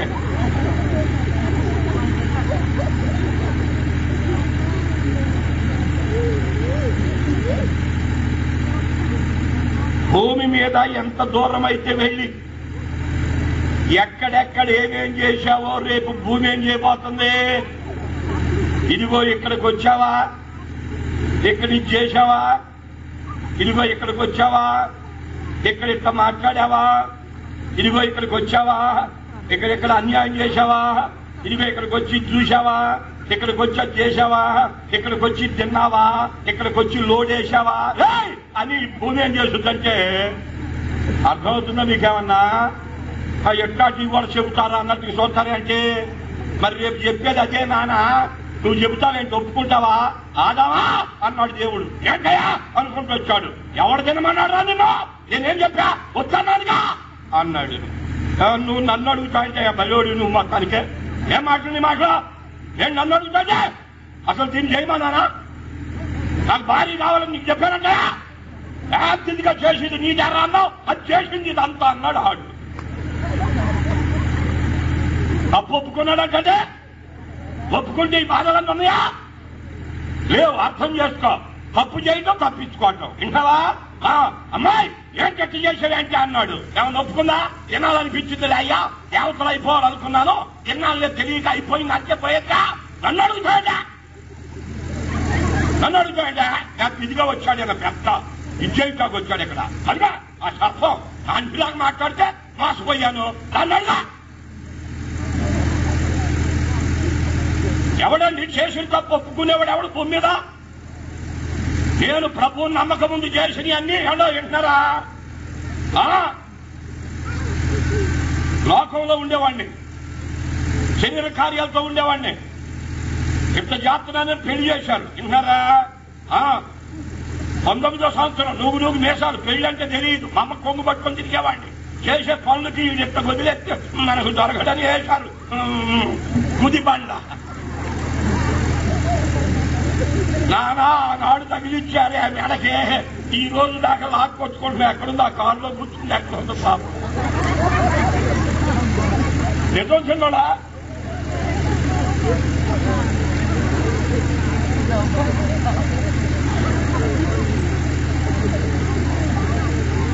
నేను చేసే పాపాలు కప్పిపెట్టుకోవడానికి సినిమాకి వెళ్ళినా, ఫస్ట్ షోకి వెళ్ళినా, సెకండ్ షోకి వెళ్ళినా, పని మానేసి మళ్ళీ మ్యాట్నీలు మిట్నీ ఇవి ఉన్నాయిగా పొద్దుడు కొట్టాయి, వీటికి వెళ్ళినా లేక ఇంకేదన్నా చేసి ఇంటికి వచ్చేటప్పుడు ఏం అనకుండా నోరు మూపీటాకి అర్ధరెత్తులు వెళ్ళాననుకో, ముందుగానే ఆమెకి ఇష్టమైన సిద్ధం చేసుకునేవాడిని. గులాబీ పూలంటే ఇష్టం. అది ఏ కాలంలోనైనా ఎంత రేట్ అయినా కొనుక్కొచ్చుకునేవాడిని ముందు. బజ్జీలు, మిరపకాయ బజ్జీలు వేడి వేడి కట్టించుకునేవాడిని ముందే. ఎందుకంటే రాత్రులు ఉండవు కదా. అవి 2 పొట్లాలు అవి తీసుకొని ఏదన్నా ఎక్కడికి వెళ్ళినా, ఇక్కడికి వెళ్ళినా ఏం చేసి వచ్చినా తలుపు తలుపుతే ఆ నిద్ర మత్తులో తీసి ఇప్పుడా వచ్చేది, ఎక్కడికి వెళ్ళావు అదే ముందు 2 పొట్లాలు ముందు. ఆహా ఇక రాయ్యో, ఇక తెలిసిలేరా అని చెప్పి అవి తీసుకోవడం వచ్చేట. ఎంత ప్లాను అట్లా మాయ చేసి తర్వాత 83వ సంవత్సరంలో పట్టుబట్టి దేవునికి మరణ పడకలో ప్రభు నన్ను బ్రతికిస్తే, మోకాడి మీద కన్నీరు విడిచి ప్రార్థన చేస్తే దేవుని ప్రేమను చెప్పుకొని బతికిపోయే భాగ్యాన్ని ఇచ్చాడు. ఆ తర్వాత ఒక రోజు ఆమె దగ్గరికి వెళ్ళి, అమ్మాయి ఏంటయ్యా ఏంటంటే, అప్పుడు తెలియకమ్మాయి అక్కడ చూశానే, ఇక్కడ ఇచ్చేశానే, అక్కడ ఏంటి అబ్బో నీ సోకు ఇంత ఉంటేనే ఇంత చేసేదే కాదు, ఎర్రగుంటే ఇంకెంత చేసేవాడు. అవన్నీ నాకు అనవసరం అమ్మాయి, చేసింది ఏదో చేసేసానే, ఇది తప్పు అర్థం చేసుక ఒప్పేసుకున్నాను. సర్లే అంతే. దేవుని స్తోత్రం. ఆనాటి నుండి ఫ్రీగా హ్యాపీగా ప్రభు ప్రేమను చెప్పుకొని బ్రతికిపోతున్నాం. దేవుని స్తోత్రం చెప్పు. అంటే ఒప్పుకునే అవకాశాలు ఉన్నా ఏం చేయలేడు నరుడు, ఒప్పుకోలేరు. ఎందుకంటే భర్త అంటాడు, కొడతాడు, తిడతాడు, అదే మాట మళ్ళీ మొదలెడతాడు. వారి గబకం చెప్పమ్మా ఏదో తప్పు చేశాడేమంటే అదే ఎత్తి, అబ్బో నీ సోకంత అదేగా, నువ్వు చేశాడు అయ్యేగా, నీ జీవితం అంతే కొడుతావని ఎవడు ఒప్పుకోరను. అట్టగా ఆదామవులు ఏం చేయలేదు, ఒప్పుకోలేదు. అందుకని ఏం జరిగిందో తెలుసా దేవుని పిల్లలారా? దేవుడు వారి మీదకి రావాల్సిన శాపాన్ని భూమికి ఇచ్చాడు, భూమిని సాక్షిగా పెట్టాడు. అది విషయం మీకు తెలియటానికి. భూమి మీద చేసే పాపం ఒకవేళ భూమి దగ్గర నువ్వు అబద్ధమాడితే పైన ఆకాశం చూస్తుంది, అది స్కాన్ చేస్తుంది. దేవుని స్తోత్రం చెప్తుంది. ఏం చెప్తుంది? ఏంటది? ఏంటో తీసేది నీ బతుకంతా. నారా ఎడినావా, ఎక్కడెక్కడ ఏమేం చేస్తున్నావు,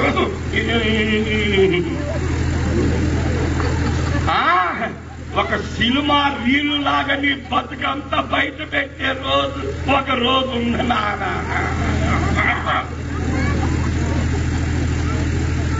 అర్థం చేస్తే ఏం చెప్పం లోతుగా. అందుకే ఆకాశమా విను, ఏమేం మాట్లాడుతున్నారో విను, మొత్తం టేపు చేయి నాకు ఇచ్చేయి. చూడు పైనుండి ఎక్కడెక్కడ ఎవరికి తెలియకుండా, భర్తకి తెలియక భార్య, భార్యకి తెలియక భర్త, తల్లిదండ్రులకు తెలియక పిల్లలు.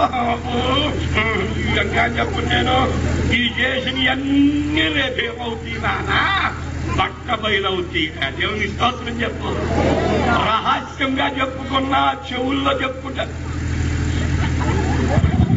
అని చెప్పుకున్నావే, అవి మిద్దెల మీద చాటబడతాయి అంట. దేవుని స్తోత్రం చెప్పాలి. ఎక్కడా ఎక్కడా ఎక్కడా. అందుకే పెద్దలు అంటారు, వాళ్ళకే మరి అంటే అనుకుంటున్నావు నువ్వు ఏదో గుసగుసగుసలు ఆడేస్తాయేమో వాళ్ళకు కూడా ఇన్ని చెప్పుతున్నారు అది అర్థం చేసుకో. ఇంకేం చెప్పు, నేను ఇక్కడికి ఆగిపోతున్నాను. అర్థమైపోయిందిగా, కొంతవరకు అర్థమైందిగా. ఇలా భూమి ఏమైంది? శపించబడింది. అసలు మానవుణ్ణే శపిస్తే రాలిపోవాలి. శాపగ్రస్తమైంది ఏది ఉంటాక ఆయన ఎదుట వీలు లేదు. శపించబడిన ప్రతిదాన్ని ఏం చేయాలి? అగ్నితో కాల్చి బూడి చేసి ఉప్పుకొని ఎగరగొట్టాలి, నీటిలో కలపాలి. అర్థమవుతుందా? అర్థం చేసుకో. భూమి శపించబడింది. భూమి మీద పాపం ఆకాశాన్ని కలుపుతాంది. అది దోషంగా మారిపోయింది. ఇక మానవుడు కూడా దేవునికి దూరమయ్యి దేవుని కోపానికి గురి అయి శాపగ్రస్తుడైపోయాడు. దోషము ఎక్కువగా చేస్తున్నాడు. పాపములో మునిగి తేలుతున్నాడు. తన ఇష్టాన్ని స్వచిత్తాన్ని నెరవేర్చుకుంటున్నాడు. అహాన్ని పెట్టుకున్నాడు, గర్వాన్ని. తనకు మించిన వారు లేరనుకుంటాడు. తానే దేవుడు అనుకుంటాడు. నాకు మించిన వాడు మరి ఎవడు లేనే దేవుణ్ణి, నాకు ఇంకా చెప్పేది ఎవడు, నేను పెద్ద ఇది అనుకుని బతుకుతాడు. ఇట్టి వాణ్ణి దేవుని ముందు నిలబెట్టే రోజు ఒకటి రాబోతాంది అని మనం తెలుసుకోవాలి. ఇలా భూమి మీద మనిషి కూడా ఏమైపోయాడు? శపించబడ్డాడు. ఇలా భూమి శపించబడి, భూమి మీద మనిషి శపించబడి, భూమి మీద పాపం ఆకాశానికి అంటబడి, అది కూడా శాపగ్రస్తమై మొత్తానికి దేవుని ఉగ్రతతో మానవ లోకం లయమైపోవలసి ఉంది. ఈ శపించబడిన మానవుని విషయములో దేవుడు ఒక ఆలోచనకు వచ్చాడు. మానవుణ్ణి రక్షించుకోవాలి, తన మీదున్న శాపాన్ని కొట్టేయాలి, తన దోషాన్ని పరిహరించాలి. జన్మ కర్మ పాపాలు పరిశుద్ధ రక్తములో కడిగేయాలి అనుకొని శాపానికి విరుగుడుగా సమాధానార్థ బలి, పాప పరిహారార్థ బలుమని ధర్మశాస్త్రములో చెప్పాడు. బలివ్వడం మళ్లీ పాపం చేయడం. పాపానికి విరుగుడు లేకపోవడం వలన దేవుడు తన వాక్కుని కన్యమేరు గర్భములోకి పంపాడు. అదే కృపా సత్య సంపూర్ణుడిగా పిండ ఉత్పత్తి కుమారుడిగా బయటకొచ్చాడు. ఆయనకు 8వ రోజు సున్నతి చేసి యేసు ప్రభు అని పేరు పెట్టారు. ఆయన 12 ఏట వరకు మందిర అనుభవం కలిగి శాస్త్రులు పరిచయులకు బోధ చేశాడు. యాజకులతో సహా ప్రకటన చేశాడు. ఆయన బోధకు వారు ఆశ్చర్యపోయారు. ఇంత చిన్న వయసులో ఇంత పాండిత్యం ఎక్కడిది అని. ఆయన పుట్టుక ఆశ్చర్యం, ఆయన పెరగటం ఆశ్చర్యం, ఆయన బోధ ఆశ్చర్యం. 30 సంవత్సరాల వరకు తల్లి చెప్పినట్టుగా విన్నాడు. 30 దాటినాక యోధానికి వెళ్లి యోహాను చేత బాప్తిసం పొందాడు. అరణ్యములకు కొనిపోబడ్డారు. 40 రోజులు ఉపవాసం ఉన్నారు. అపవాది ఎదుర్కొన్నాడు. అపవాదిని గర్తించాడు. పట్టణములో ప్రవేశించాడు. ప్రజలకు బోధ చేశాడు. బాబు, పాతాళం ఉంది. పాపం చేసిన వాడు దిగిపోతాడు, అగ్నిగుండానికి ఆహుతవుతాడు. నాన్న, మీరెవరూ నశించి నరకానికి వెళ్ళడం తండ్రికి ఇష్టం లేక మిమ్మల్ని మోక్షానికి తీసుకెళ్ళడానికి నన్ను పంపారు బాబా.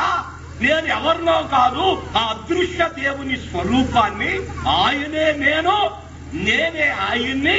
దేవుడు ఎలా ఉంటాడు అంటే ప్రేమమయుడు, దేవుడు ఎలా ఉంటాడంటే కరుణామయుడు, దేవుడు ఎలా ఉంటాడంటే త్యాగశీలి, దేవుడు ఎలా ఉంటాడంటే మేలు చేస్తాడు, దేవుడు ఎలా ఉంటాడంటే బాగు చేస్తాడు. కనుక నన్ను పంపాడు, నేను మీకు అలాగే చేస్తానని వచ్చిన వారికి బోధ చేస్తే, బోధకు ఆశ్చర్యపై 1000 మంది వస్తే అందులో రోగులు ఉంటే బాగు చేయటం మొదలెట్టారు. దేవుని స్తోత్రం. గుడ్డోళ్ళకు కాళ్ళిచ్చి, గుడ్డోళ్లకు చూపించి, మోగోళ్లకు మాటిచ్చి, ఏమంటే దయ్యం పట్టిన వారిని విడిపించి, చచ్చిన వాళ్ళను కూడా లేపేసి, నీటి మీద నడిచి నీటిని రాక్షసంగా చేసి, అద్భుత మహత్కర కిటికలు చేసి, మీలో ఎవడైనా పాతాళానికి వెళ్లకుండా నరకానికి పోకుండా మోక్షానికి వెళ్లాలంటే నేనే మార్గం, మీ కొరకు యాగమైపోతానని సిలువకు అప్పచెప్పుకొని ఆకాశానికి భూమికి మధ్య ప్రలాడబడి చిత్రహింసలు అనుభవించి తనలో ముళ్ళ కిరీటం, ఈ పంత నాగల్సాల వల్ల పుస్తపడి, చేతులు గాయాలు, కాళ్ళలో గాయాలు, ప్రక్కలో గాయం కలిగి భయంకరమైన వ్యాధులు పడి మన శాపమంతా ఆయన భరించి, మన పాపమంతా ఆయన భరించి, మన దోషమంతా ఆయన సహించి, మన మీదకి రావాల్సిన ఉగ్రత ఆయనే భరించి, మన నరక యాతన ఆయనే పడి మనందరి మీద ఉన్న శాపాన్ని కొట్టివేయటానికి ఆయన శాపగ్రాహి ఆయను. స్తోత్రం చెప్పు. ఆకాశానికి భూమికి మధ్యలో దేవునికి నరులకు మధ్యవర్తిగా ప్రభువైన యేసుక్రీస్తు తండ్రి కోపాన్ని, అంటే సృష్టికర్త అయిన దేవుని కోపాన్ని భరించి, మానవ పాపాన్ని భరించి మధ్యవర్తిగా యాగమైపోయాడు యేసయ్య. అలా యాగమైంది ఎందుకు? భూమిని శపించిన దేవుడు భూమిని విడిపించడాగా కాదు. ఆకాశం దోషం అంటబడింది, దాని దోషాన్ని తీటాగా కాదు. నిన్ను ప్రేమించి తన రూపములో నిన్ను చేశారు కాబట్టి నీకు విడుదల, నీకు విమోచన, నీకు రక్షణ, నీకు దీవెన, నీకు మోక్షం ఇవ్వాలని కోరి ఆ దేవుడే నరుడుగా, యేసు అనే నామధారిగా, అదృశ్యుడైన దేవుడు నీ కొరకు ప్రత్యక్షుడై మనుషుల మధ్యలో దైవ శక్తిని కనుపరిచి నీ పాప దోష పరిహారం కొరకాయ సిలువలో యాగమై ఆయన చనిపోయి 3వ దినాన మృత్యుంజయుడు సమాధి చేయబడి 3వ దినాన తిరిగి లేచి పరలోకానికి ఎక్కి వెళ్లి తండ్రి చేత మహింపరచబడి భూలోకానికి వచ్చి అనేకులు కనబడి 40 రోజులు కనబడి ఆఖరిగా ఒలీవల కొండ మీద నుంచి ఆరోహణుడై వెళ్లిపోయారు. ఆ వెళ్లిపోయిన ప్రభు తండ్రి కుడిపార్శ్వను కూర్చొని ఉన్నారు. ఇప్పటికీ మానవ కోటి రక్షణ కొరకాయ విజ్ఞాపన చేస్తున్నారు. దేవుని స్తోత్రం, స్తోత్రం, స్తోత్రం. ఏమని చేస్తున్నాడు? తండ్రి మనుషులందరూ రక్షణ పొందాలని ఇచ్చయించి నన్ను యాగం చేసి నా రక్తాన్ని కార్పించావు. నా రక్తం వ్యర్థం కాకుండా ఇంకా రక్షణ పొందినట్లుగా నాకు కొంత సమయం ఇవ్వండి. అప్పుడే నన్ను పంపొద్దు. ఈ ఉగ్రత ద్వారా లోకాన్ని నాశనం చేయమాకండి. కొంచెం ఆగండి. నా కుమారుడైన ఎలీషాను పంపాను. నా ప్రేమ సువార్త చెప్తాడు. ఆ రక్తములో అనేకులు రక్షణ పొందుతారు. కొంచెం ఆగునానా, కొంచెం ఆగునానా.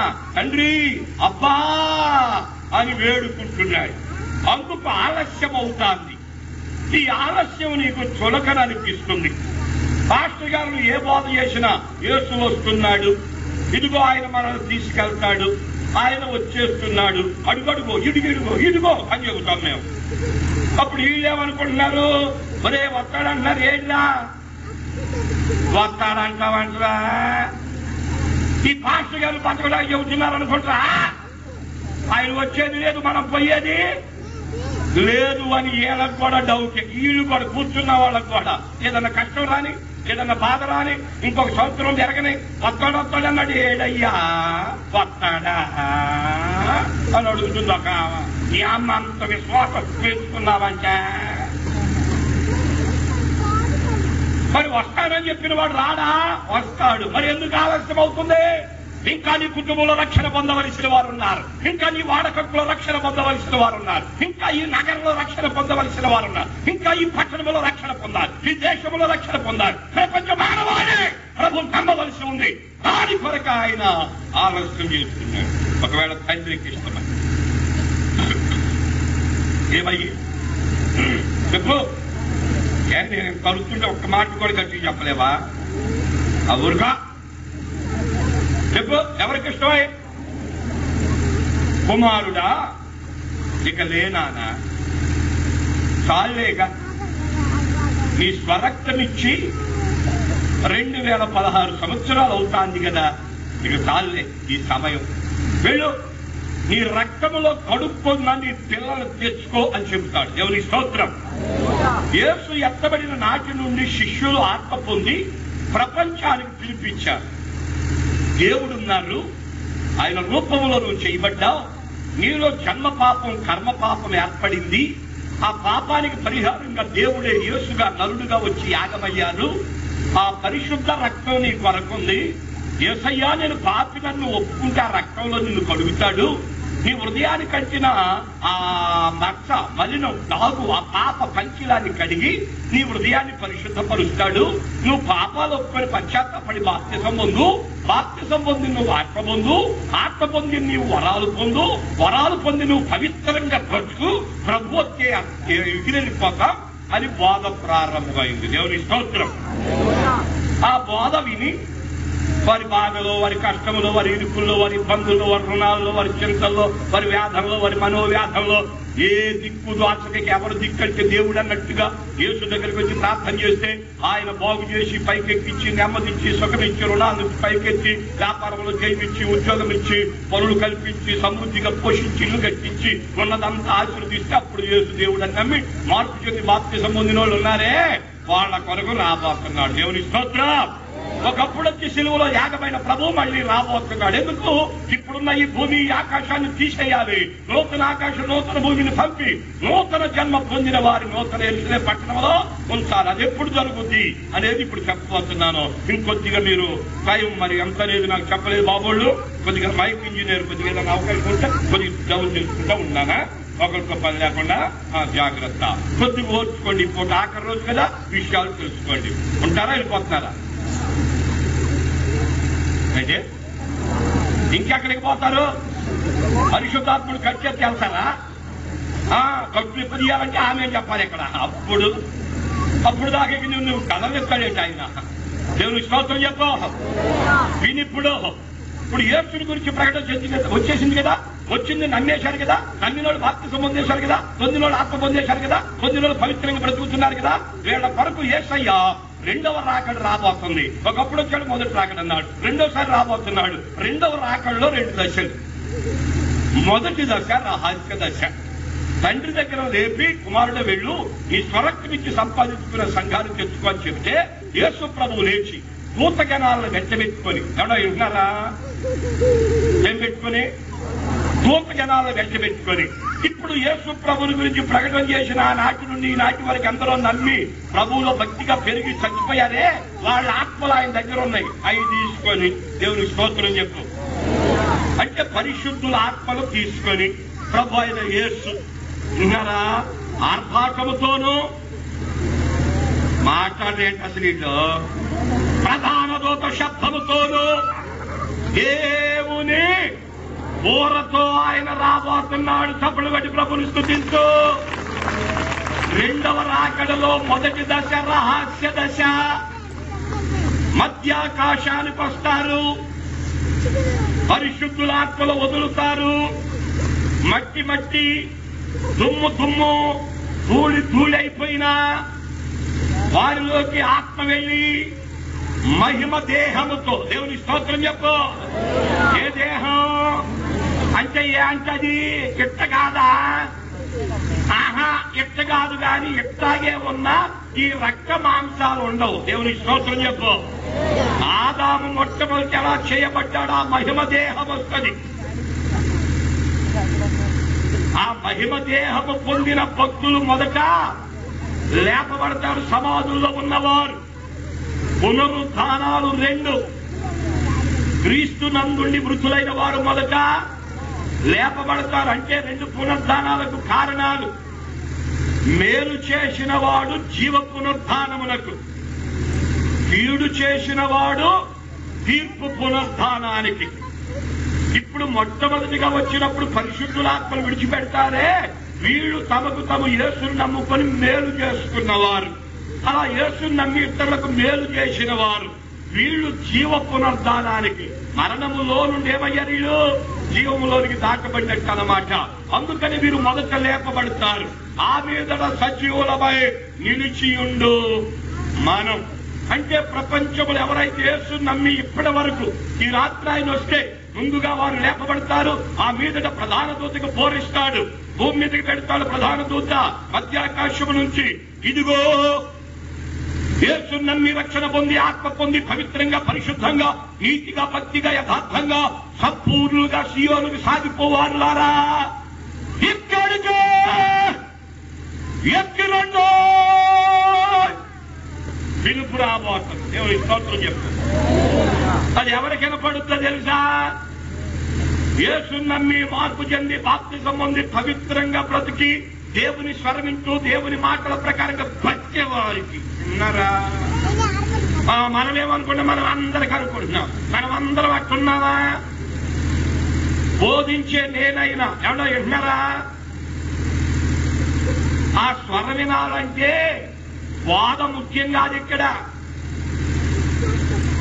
వాక్ చేస్తే పరలోకానికి వెళ్ళిపోతావా నాన్న? కుదురుద్దా? పాడితే వెళ్ళిపోతావా? ఏనానా సాక్ష్యం ఇస్తే వెళ్ళిపోతావు, ఎగిరి వెళ్ళిపోతావా? మాటలు, సాక్ష్యాలు, బోధంతా మన ఆత్మీయ స్థితిని బలపరుచుకోవడానికి, ఇతరులను బలపరచడానికి.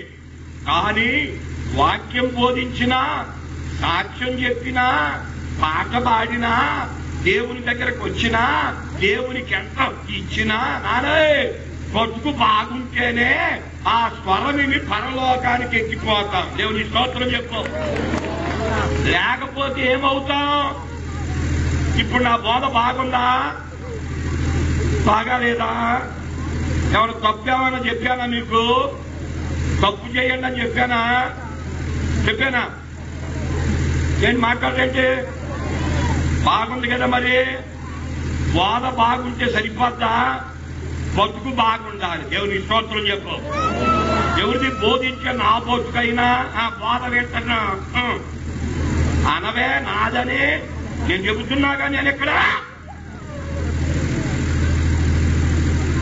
అట్లా ఒప్పుకోరండి. అది వచ్చింది ఇప్పుడు తేడా. ఒప్పుకుంటే ఆకాశపు సాక్ష్యం ఎందుకు? ఇంకా అర్థం చేసుకోక లోతుగా వెళుతున్నాను. అలా ప్రభువుని నమ్మి పరిపూర్ణులైన వారికి ఆ స్వరం వినబడుద్ది. వారి కొరకు మహిమ మేఘం వస్తుంది. దేవుని స్తోత్రం చెప్పు. పరలోకానికి భక్తుడు ఎగిరెళ్ళడానికి ఏముందనుకుంటున్నా? ఎట్ట వెళ్తా? ఆత్మలో ఆనందించాలి. పరిశుద్ధాత్మ దేవుడు నిన్ను మహిమ మేఘం ఎక్కించాలి. దేవుని స్తోత్రం. ఇప్పుడు నీ భక్తి పరిపూర్ణం చేసుకునేది ఎందుకు అనుకున్నా? మహిమ మేఘం ఎక్కడానికి, నువ్వు మహిమలోకి మార్చబడ్డానికి, నువ్వు రూపాంతరం పొందడానికి, నీ మాట, నీ చూపు, నీ తలపు, నీ భక్తు, నీ నడక, నీ పడక, నీ జీవితం ప్రభు కొరకు బ్రతికితే, ప్రభు మహిమ నీలో ఉంటే ఆ మహిమ మేఘం ఎక్కే అవకాశాలు.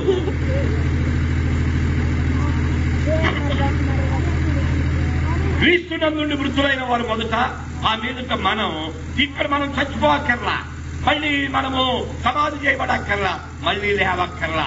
ఉన్న ఫలంగా ఈ వస్త్రం ఊడిపోద్ది, ఈ దేహం మారిపోద్ది, మహిమ దేహం వచ్చారు. దేవుని స్తోత్రం. అప్పుడు మనం కూడా దూతల వలె రెక్కల కలిగి మేఘం ఎక్కుతాం. పరిశుద్ధాత్మ దేవుడు సంఘమంతటిని తీసుకెళ్లి మధ్యాకాశములో ప్రభువుకు అప్పచెప్పేస్తాడు. దేవుని స్తోత్రం. ఎత్తబడిన సంఘానికి 7 ఏళ్ల విందు జరగబోతుంది. అక్కడ విడవబడిన వారికి ఇక్కడ శ్రమలు జరగబోతున్నాయి. సంఘం ఎప్పుడైతే ఎత్తబడుతుందో క్రీస్తు విరోధి ప్రత్యక్షమవుతాడు. యెరూషలేములో యూదులు మోసపోయేవాడికి మందిరం కట్టి దేవుడు అని, క్రీస్తు మెస్సయ్య అని వాడికి దండం పెడతారు. అప్పుడు ప్రపంచ రాళ్ళందరూ కూడా వాడి దగ్గరికి వెళ్ళి నమస్కారం చేసి, మీరు మమ్మల్ని ఏలండయ్యా అని వాడిని ఒప్పించుకుంటారు.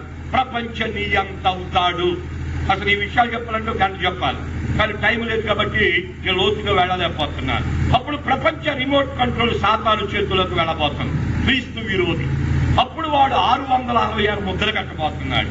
ఆ ముద్ర ఎంచుకుంటే పరలోకానికి హక్కుదారుడు వాడు. సాతాను ముద్ర వద్దు అంటే చంపేస్తాడు. ఇప్పుడు విను, చచ్చినోడు అర్థసాక్షులు అవుతారు, దేవుని బలిపీఠం దగ్గరికి వెళతారు. అంతకు ముందు ఎవరైతే అయ్యారో వాళ్ళందరూ ఏది హేబేలు మొదలుకొని ఇప్పటి వరకు క్రీస్తు వరకు ఏమవుతున్నారు తెలుసా? అర్థసాక్షులు అయిపోతున్నారు. మీకు తెలుసో లేదో, ఏం చూస్తున్నారో నాకు తెలియదు కానీ కాళ్లకు నిప్పంటించి తారు పోసి కాల్చేస్తున్నారు. ఇప్పటికీ మెడకాయలు తీసేస్తున్నారు పట్టేసి. ఏంటున్నారా? ఏంటి అబ్బో అట్టాటి కూడా ఉంటాయా, రేపటి నుంచి రావులే అన్నట్టు వెళ్ళిపోతున్నారు. ఎందుకని? అయ్యో, ప్రభు కోసం ప్రాణాలు త్యాగం చేసిన వారు ఉన్నారు. దేవుని స్తోత్రం. వాళ్ళందరినీ ఏమన్నారు? హతసాక్షులు అన్నారు. అర్థం చేసుకుని లోతుగా వెళ్ళలేకపోతున్నారు, ఇక్కడికి ఆపేస్తున్నారు. దేవుని పిల్లలారా, ఇక దేవుని ఉగ్రతలు దిగబోతున్నాయి. 2 దేవదూతలు భూమి మీదకి రాబోతున్నారు. పెద్ద బావికి 2 మూతలు ఉన్నట్టుగా ఉండబోతున్నాయి. ఒక దూత ఒక మూత తీయబోతున్నాడు. ఆ బావిలో నుండి పొగ ఆకాశానికి అంటబోతుంది. అది గాలికి భూమి అంతా చెదరబోతుంది. అందులో నుంచి రాబోతున్నాయి మిడతల దండు. ఏంటది? మిడతల దండు. వాటి ముఖం అంటే గుర్రపు రౌతుల ముఖం వలె ఉంటారు, మనిషి ముఖం వలె. వాటికి తేళ్ల వలె తోకలు ఉంటాయి అంట. అవి ఎగిరొస్తుంటే గుర్రపు రౌతుల శబ్దం. బండికి గుర్రాన్ని కట్టి పా అంటే టక్ టక్ టక్ అనే శబ్దం వస్తుందా, కట్ వస్తుంది అంట. ఏవొస్తే ఈ మిడతలు వస్తే యేసుని నమ్మి సరి అయిన భక్తి చేయకపోయినా విడిచిపెట్టబడతారు, యేసుని నమ్మకుండా ఉన్నా విడిచిపెట్టబడతారు. వీళ్లను ఒక్కసారి కొడతాయి అంట. ఏంటది? మిడత. ఒక మిడత ఒక వ్యక్తిని ఒకసారి కుడితే తేలు కుట్టిన బాధ కంటే ఎక్కువ బాధ అంట. 5 నెలలు ఉంటుందంట. దేవుని స్తోత్రం చెప్పు. ఏంటది? ఈ తేలు కుట్టిన బాధ ఎన్ని నెలలు? 5 నెలలు. ఈ బాధ భరించలేకపోతున్న కాలంలోనే వడగండ్లు పడబోతున్నాయి. ఏంటయ్యే? వడగండి. ఒక్కొక్క వడగండి 56 కేజీలు ఉంటుందంట. అంటే నేను పైగా ఇట్లా పట్టి ఎత్తి ఎట్టుంటాం అంట. 56 కేజీలు అంట. ఎక్కడి నుంచి పడతాయి? పై నుంచి పడతాయి. తల మీద పడిందనుకో తల బగులుద్దంట, సావు రాదంటండు. నడుము మీద పడిందనుకో నడుము విరుగుద్దంట, ఏమి రాదు, సావు రాదంట. కావాలని చెప్పేసి పెద్ద కొండెక్కేస్తారంట, దూకేద్దామని. పైకి ఎక్కడిచ్చి దూకనిచ్చి కిందకు వచ్చి నాకు పట్టుకుంటాడంట. దేవుని స్తోత్రం చెప్పు. ఏంట్లా అంటే చచ్చిపోతా వదిలేయి అంటారంట. చావటాకి లేదు నాన్న, ఈ పడాలరా అంటారు. దేవుని స్తోత్రం. అంతే. ఇంకా ఏమన్నా అంటే ఇంకా చాలా ఉన్నాయి. నక్షత్రాల అకాలం కాయలు రాలినట్లుగా రాలి అంటారు. అంతేకాకుండా సూర్యుడు కంపల వల్ల నలుపుతాడట, చంద్రుడు తన కాంతిని ఇవ్వడు, నీరంతా రక్తమయం, పంటంతా నాశనం, తింటాకుండదు, తాగడాకుండదు, శరీరంలో మార్పు వచ్చి గడ్డలు వస్తాయి, ఈ శరీరం అంతా పంపు కొట్టుద్దట. ఇది భయంకరమైన వేదన. అందుకే మీరు పాటలు పాడుతారా బాగా? అదే అదే ఆ రోజు. ఏ రోజు? యేసయ్యా ఉగ్రతలో ఎట్లా పడదే పాపులంతా, ఏడ్చే రోజు దొంగలంతా, దొరికే రోజు వ్యభిచారులంతా, త్రాగుబోతులంతా. చెప్పా ఎవరు మాట్లాడి ఎవరు మాట్లాడండి మీ ఏరియాలో? ప్రభుని గురించి పాడుకుంటూ జరగరా వీధి వీధికే? కమ్ముకుంటూ వస్తుంది కడవరి జనవరి పాడరా? ఇదిగో వచ్చేస్తూ యేసు రాకడని చెప్పరు, పాడరా? వీధి వీధి తిరిగి అప్పుడు మారుతారు. అప్పుడు దాకా నువ్వు వచ్చాకుంటూ వాళ్ళు అట్లాగే ఉంటారు. రేపు ఆయన జరిగితే లెక్క అడుగుతాడు. అప్పుడు ఏం చేస్తా? తలదించుకుంటాం. బహుమానాలు ఉండవు, ఏమి ఆశీర్వాదాలు ఉండవు. లే ఈ భక్తులేక నాలుగు మిగిలిన కాలం దేవుని కొరకు బతుక ఆభ్యాసం ఎక్కడికి ఎంతకాలం బతుకుతావు తెలీదు. ఇప్పుడు కూర్చున్నా కాసేపు ఇప్పుడే తీసుకున్నానుకో ఆ కృషి మీద పోవాలిక. మరి ఏంటనుకున్నా నేను రాటకి లేదంటే ఏమైనా ఉందనుకో, మరి ఆ పోక ముందే కథంలో ఆత్మరక్ష ఆయన శిరస్సుగా ఉంటాడు. అందుకని యూదులు ఇజ్రాయేలు రక్షణ పొందలేదు, అపవాది చేతిలో ఉన్నారు. 3.5 సంవత్సరాలు ఇక్కడ శ్రమలు జరుగుతుండగా, వీటిని మానవ కోటి అనుభవిస్తూ వ్యాధన చెందుతుండగా, కట్టబడిన సంఘం విందు ఆరగిస్తుండగా 2 వ్యక్తులను భూమి మీదకి పంపబోతున్నాడు తండ్రి. దేవుని స్తోత్రం చెప్పాం. 2 ఒలీవ చెట్లు. ఇదిగో దేవునితో నడిచి వెళ్ళిన హానోకు, అగ్ని రథాల మీద కొనిపోబడిన ఏలియా, 2 ఒలీవ చెట్లు పంపబోతున్నాడు భూలోకానికి. యూదులారా, ఇజ్రాయేల్లారా, అబ్రహాం సంతానమా, ఇదిగో మెస్సయ్య వచ్చాడు, మీరు తప్పుకున్నారా? వచ్చిన వాడు క్రీస్తు విరోధి, వీడు మెస్సయ్య అనుకున్నాడు. కళ్ళు తెరవండి, ముసుగు తీయండి అని చెప్తే వాళ్ళ బోధకు ఆశ్చర్యపోయి కళ్ళు తెరిచి చూస్తే వాడు సాతాను. అమ్మా ఎంత పని చేశావురా, దేవుని మందిరాన్ని అపవిత్రపరిచాం, ఎంత బలహీనమని ఏడ్చారు. సాతాను చూసి వీళ్ళిద్దరిని చంపేపోతున్నాడు. దేవుని స్తోత్రం. వీళ్ళు దేహాల మరలా తిరిగి దేవుడు తీసుకోబోతున్నాడు. అలా 7 సంవత్సరాలు పూర్తి కాబోతుంది. ఇక్కడేమో శ్రమ, అక్కడేమో విందు. విందు అనంతరం యేసయ్య పరలోకానికి తీసుకెళ్లిపోతున్నాడు సంఘాన్ని. అక్కడ తండ్రి అయిన దేవుడు, సృష్టికర్త, సింహాసనాసీనుడై ఉండగా 24 సంవత్సరం గంటల సంవత్సరంలో కెరూబుల శరూబుల ఎదుట కోటాను కోట్ల దూతల ఎదుట వరుడైన యేసుకి వధువైన సంఘమునకు వివాహ మహోత్సవం జరగబోతుంది. యేసుని ఇదిగో భూలోకానికి వెళ్ళి భరణం చేయమంటున్నాడు. యేసు సన్నిసమేతంగా 2వ రాకడలో బహిరంగ దశ రాబోతున్నాడు. అప్పుడు ఇదిగో కీడు చేసిన వాడు తీర్పు పునరుద్ధారానికి వచ్చే ముందు ఆత్మలు విడిచిపెట్టేస్తాడు. భూలోక ప్రజలందరూ కూడా సృష్టి మొదలుకొని అప్పుడున్న ప్రజలు అందరూ కూడా ఆయన మేఘము గగనము తీసుకొని ఆయన సంఘ సమేతంగా రాబోతున్నాడు. అప్పుడు లోకమంతా ఆయన చూడబోతున్నారు. అదే మొదటి అధ్యాయము 7వ వచనం. ఇదిగో ఆయన మేఘారూఢుడై వచ్చుచున్నాడు. ప్రతి నేత్రం ఆయనను చూచును. ఆయన పొడిచిన వారును చూచెదరు. భూజనులందరూ ఆయన చూచి రొమ్ము కొట్టుకుంటారు. అడుగో మెస్సయ్య, అడుగో రక్షకుడు, అడుగో ప్రభు, అడుగో సిలువదారి, అడుగో ఆ దేవకుమారుడు, అడుగో సిలువలో యాగమైన వాడు, కిరీటం పెట్టబడిన వాడు, ఈ కొంత నాగర సెలవులు దున్నబడిన వాడు, పవిత్ర రక్తం కార్చిన వాడు. అమ్మో, ఆయన నమ్మలేకపోయామే. ఎంత దౌర్భాగ్యం. ఎంతో మంది బోధించారు. ఇదిగో ఇక్కడున్న ఎలీషా కూడా బోధించాడు. మనం వెళ్ళలేకపోయావురా బాబోయ్, ఎంత పని చేశావు నానా. ఇప్పుడు ఆయన ఉగ్రతగా ఆవిడ తాళగలడు అని చెప్పి ఏడ్చేగాడిగా ఆ ప్రభు వచ్చి 1000 ఏళ్ళు భరణం చేయగలిగే సాతాను లోకరాజులందరూ కూడగట్టుకుని ఆయన యుద్ధం చేయబోతున్నాడు. ఆ యుద్ధంలో యేసు తన నోటి ఊపిరి చేత సాతాన్ని పడగొడతాడు. వారిని పట్టి బంధిస్తాడు. భూలోక రాజులందరూ వదిలేస్తాడు. మనుషులందరినీ మహిమతో సంఘం ఏలబోతుంది. ఇక దాని గురించి వివరించడానికి టైం లేదు కాబట్టి 1000 ఏళ్ళు భరణం అనంతరం సాతాను విరచి ముక్కుంటాడు. గోగు మాగోగు యుద్ధం జరగబోతుంది. దాని అనంతరం యేసు ధవళ సింహాసనాసీనుడై కూర్చోబోతున్నాడు. లోకం పుట్టిన మొదలుగా ప్రజలు పోగు చేయబడతారు. నీతిమంతులు ప్రక్కెళ్ళిపోతారు, పాపులు ప్రక్కెళ్ళిపోతారు. నీతిమంతులు చూడబోతున్నాడు. నా తండ్రి చేత ఆశీర్వదించబడిన వారారా నీ కొరకు మోక్షం అని చెప్పబోతున్నాడు. నాకు నా తండ్రికి దుఃఖం కలిగించిన పాపులారా అని వారికి చెప్పి వారిని పట్టి సాతాన్ని పట్టి పాతాళాన్ని పట్టి అగ్ని గంధకములో వేయబోతున్నాడు. అప్పుడు యేసయ్య ఇదిగో కనబడే ఆకాశాన్ని, కనబడే భూమిని పంచభూతాన్ని కాగితం చుట్టవలి చుట్టి దీన్ని లయపరచబోతున్నాడు. అది చూచాడు యోహాను. అంతట నేను క్రొత్త ఆకాశాన్ని, క్రొత్త భూమిని చూచాను. మొదటి ఆకాశం, మొదటి భూమి ఇదిగో ఇప్పుడు ఏం కాబోతుందంటే లయము కాబోతుంది. దేవుని స్తోత్రం. ఏంటి అంత ఆకాశం పాడైద్దా, ఇంత భూమి ఎట్ట చేస్తాడు అన్నట్టు చూస్తానంటాయక్క.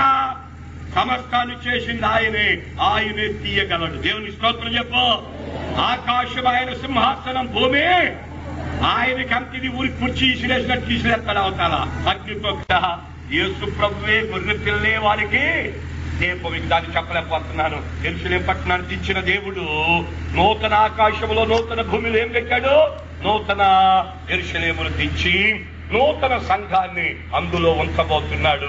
యేసు వారితో ఉండబోతున్నాడు. కాపురం, అదే నిత్యత్వం, అదే శాశ్వత రాజ్యం, అదే మోక్ష రాజ్యం, అదే వైకుంఠం, అదే పరలోకం. అది నూతన భూమిని నువ్వు చూడాలి. నూతన యెరూషలేం పట్టణంలో బంగారపు వీధుల్లో ఉండాలి. ఆకలి తప్పులు లేని రాజ్యం, కరువు కాటకాలు లేని రాజ్యం, కొట్టుకోవడం తిట్టుకోవడం లేని రాజ్యం. ఇదిగో బాధ వేదన మరణాలు లేనే ఆ రాజ్యములో నువ్వు ఉండాలని, నిత్య నరకానికి నువ్వు పోకూడదని, అగ్నిగుండానికి నువ్వు ఆహుతి కాకూడదని, ఇదిగో నీవు నూతనత్వంలోకి రావాలని, నువ్వు నూతన వ్యక్తిగా మారాలని, నూతన జీవం నీలోకి రావాలని, రూపాంతరం నీలో కలగాలని దేవుని మాటలు నీతో పలుకుతున్నాడు. ఉందా నూతనత్వం నీకుందా? యేసు నమ్మిన అనుభవికుందా? ఇంకా ఎంతకాలం యేసు నమ్మకుండా, ఎంతకాలం యేసు రక్షణ పొందకుండా, యేసు రక్షణలో పాపాలు ఒప్పుకోకుండా, ఎంతకాలం అజ్ఞానిగా, ఎంతకాలం అధిధేయుడిగా, ఎంతకాలం రోగిగా, ఎంతకాలం గర్వాంతుడిగా, ఎంతకాలం శరీర సంబంధిగా, ఎంతకాలం అన్యుడిగా, ఎంతకాలం చెవిడి యుద్ధం, ఎంతకాలం లోకం, ఎంతకాలం శరీర కార్యం, ఎంతకాలం కోపం, ఎంతకాలం సత్య, ఎంతకాలం భేదం, ఎంతకాలం విభేదం, ఎంతకాలం ఆహ్వానం, ఎంతకాలం నిష్కర్యం, ఎంతకాలం నిత్యాలు, ఎంతకాలం ప్రాణం, ఎంతకాలం దోషం, ఎంతకాలం మార్చడం, ఎంతకాలం భేదం, ఎంతకాలం విభేదం, ఎంతకాలం అల్లాలి. నా ప్రభు నమ్ము, రక్షణ పొందు, ఆత్మ పొందు, నరకం తప్పించుకో, మోక్షానికి వెళ్ళిపోదాం. నూతన ఆకాశం, నూతన భూమి రాబోతుంది. నూతన యెరూషలేం పుష్కల కోసం నూతన జన్మ పొందిన వాడే ఉండబోతున్నాడు. దేవుని పిల్లలారా, ఎంతలో దాని మిత్రులు దానికి వచ్చారమ్మా. ఓ విజయవాడ పట్టణ ప్రజలారా, ఇదిగో దేశ ప్రజలారా, సర్వలోక మానవులారా, చక్రవర్తులారా, రాజులారా, మంత్రులారా, సామంతులారా, ఎమ్మెల్యేలారా, అధిపతులారా, అధికారులారా, సర్పంచులారా, ఇది ఆ నాయకులారా, గ్రామ పెద్దలారా, గ్రామంలో ఉన్న బాలు ఎవరు చిన్న పెద్ద తారతమ్యం లేకుండా ప్రజలారా యేసుని నమ్మండి, రక్షణ పొందండి, నరకంతా తిప్పుదాం, మోక్షానికి వెళ్ళిపోదాం. నూతనముగా ప్రభుత్వాన్ని అభిషేకంతో నడిపించాలని కోరుకుంటూ ఎవరి బిడ్డని నిరీక్షబాబు బలపరిచి ఇంకా ఆయన రాజ్య స్థాపనలో అదే లగ్నం నుంచి రాజ్యం లాగే బలాల నుంచి వాడుకోవాలని కోరుకుంటూ కూడి వచ్చిన మీ అందరికీ వందనాలు తెలుపుకుంటున్నా, మాటలు ముగిస్తున్నాను. దేవుడు మన అందరినీ ఆయన రాకకై సిద్ధపరుస్తున్న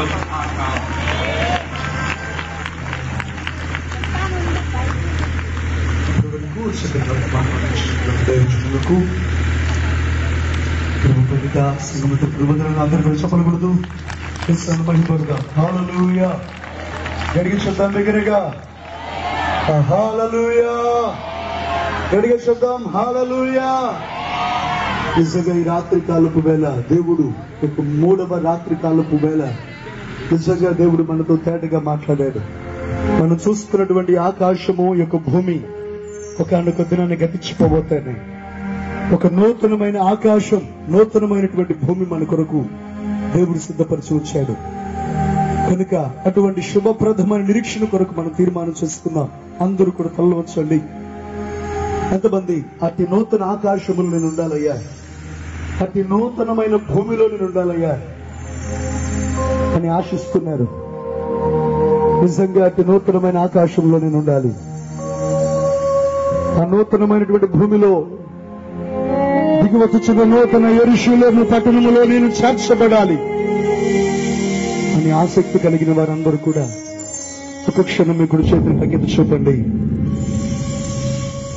హల్లెలూయా హల్లెలూయా. అలా చేతులెత్తిన వారందరూ అలాగా లేచి నిలబడండి. రాత్రి వేళ ప్రభుతో తీర్మానం చేద్దాం. ఈ సభల చివరి రాత్రి ప్రభువుతో తీర్మానం చేద్దాం. ప్రభుత్వ తీర్మానం చేద్దాం. యేసయ్యా, నిజముగా నూతనమైన ఆకాశం, నూతనమైనటువంటి భూమిని మా కొరకు మీరు సిద్ధపరిచినందుకు స్తుతులు. అటువంటి యథార్థమైనటువంటి భక్తిని, యథార్థమైన ఆత్మీయతను దయచేయండి ప్రభువా. పైకి భక్తి కలిగిన వారి వల్ల జీవిస్తూ భక్తి లేని వారి వలె కాకుండా అదృశ్యుడైనటువంటి దేవుని యొక్క స్వరూపమైనటువంటి క్రీస్తు ఈ రాత్రి మన మీద ప్రకాశిస్తుండగా మనం ప్రభుతో తీర్మానం చేద్దాం. ఈ రాత్రి వేళ దైవమా స్తోత్రములు, స్తోత్రములు, స్తోత్రములు. ఈ సమయంలో అందరూ కూడా తీర్మానం చేద్దాం. దైవజనులు ఇసాగయ్య గారు ప్రార్థన చేస్తారు. అందరూ కూడా రాత్రి వేళ ఏకీభవిద్దాం.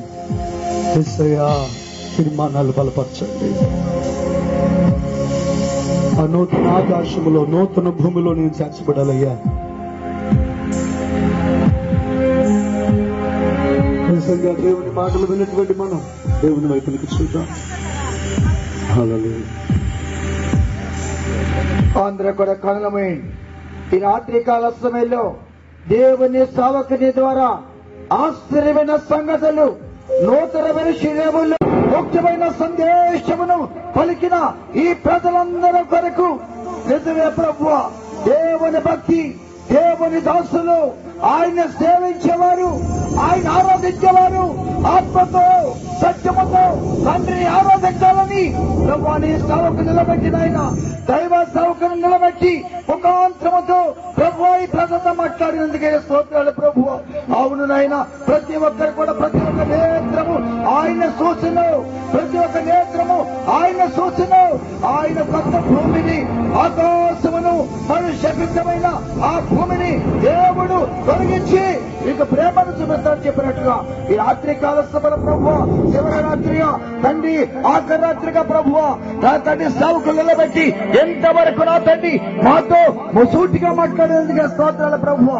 ఈ పరిమాణ ప్రాంతంలో ఈ సేవకుల సభలు, ఈ సభల ద్వారా అనేకుల ప్రభువా యేసు ప్రభు దేవుడని, ఆయా దేవుని సేవించాలని, దేవుని భక్తిగా సోపాలని, దేవుని నామాన్ని బలంగా సాటాలని ప్రతి ఒక్కరు కూడా ప్రభువా దేవుని వాక్యం ద్వారా దేవుని వాక్యానుసారంగా జీవించాలని ప్రతి ఒక్కరు తీర్మానంలో నిలబడినట్లుగా బాబు ఆయా తీర్మానం కొరకు తండ్రి ఈ సేవకు ప్రభువా ప్రకటన గ్రంథంలో తండ్రి, ఓ జీవ గ్రంథంలో చెప్పు తండ్రి దాసులు పడ్డ ప్రయాసను మా ముందు వచ్చినందుకే స్తోత్రాలు ప్రభువా.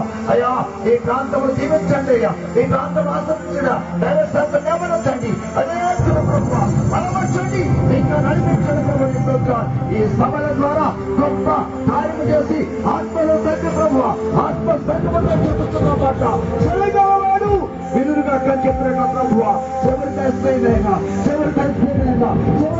ప్రభువా ఈ వాక్యంలో జీవించబడ్డ ప్రభువా ప్రతి ఒక్క బిడ్డ దేవతములు తండ్రి విడిచివేసే దేవుడు అయ్యా. అయ్యా తండ్రి ప్రభు రాత్రి కాల సమయంలో ఎత్తబడిన వాక్యాన్ని బట్టి దైవ సేవకులు ఇచ్చిన సందేశాన్ని బట్టి ప్రభు అనే స్తోత్రాలు. నిజమే ప్రభు అయ్యా తండ్రి ప్రభు ఓ గొర్రెల్లోంచి మేకలు వేరపరిచినట్లుగా నీవు ఏర్పరిచే దేవుడు కనుక బాబు నీ మెదుడు నిలబడవలసి వచ్చింది. నీ మెదుడు నిలబడే జనమున్నారు ప్రభు, నీ మెదుడికి రాబోయే జనమున్నారు కనుక ఆ జనమాత ప్రభు నీ వాక్యాన్ని విని నీ సత్యంలోనికి నడిచి ప్రభు నీ వాక్యాసంగా జీవించి ప్రభు నీ నూతనమైన వేరుశీలోములో ఆ బంగారమే పట్టణములో రాజ వీధుల్లో నడిచే అనుభవాలు, నడిచే అవకాశాలు దేవాడితో సహకరించే ఆ పట్టణంలో జీవించే భాగ్యము తండ్రి ఈ రాజ్యనగరకు దయచేయి. ప్రతి ఒక్క బిడ్డకు దయచేయి, ప్రతి ఒక్క బిడ్డ మార్చండి. ఈ వాక్యానికి ఎదురు చూసే భాగ్యం దయచేయమని వేస్తున్నామలో ప్రార్థించున్నాము తండ్రి. ఆమేన్, ఆమేన్, ఆమేన్. ప్రార్థించిన దేవునికి వందనాలు. దేవుడు ప్రతి ఒక్కరి తీర్మానాన్ని స్థిరపరచునుగాక. ఆమేన్, హల్లెలూయా. అలాగే గత దినం ముందు ప్రకటించుకున్న రీతిగా మరి ఈ దినాన అంచబడి దినం మరి సమర్పణ పాట పాడటం జరుగుతుంది. మరి జ్ఞాపకం చేసుకోనండి. మరి దేవుడు తన యొక్క ప్రేమ చేత మరి దేవుడు నాకు ఒక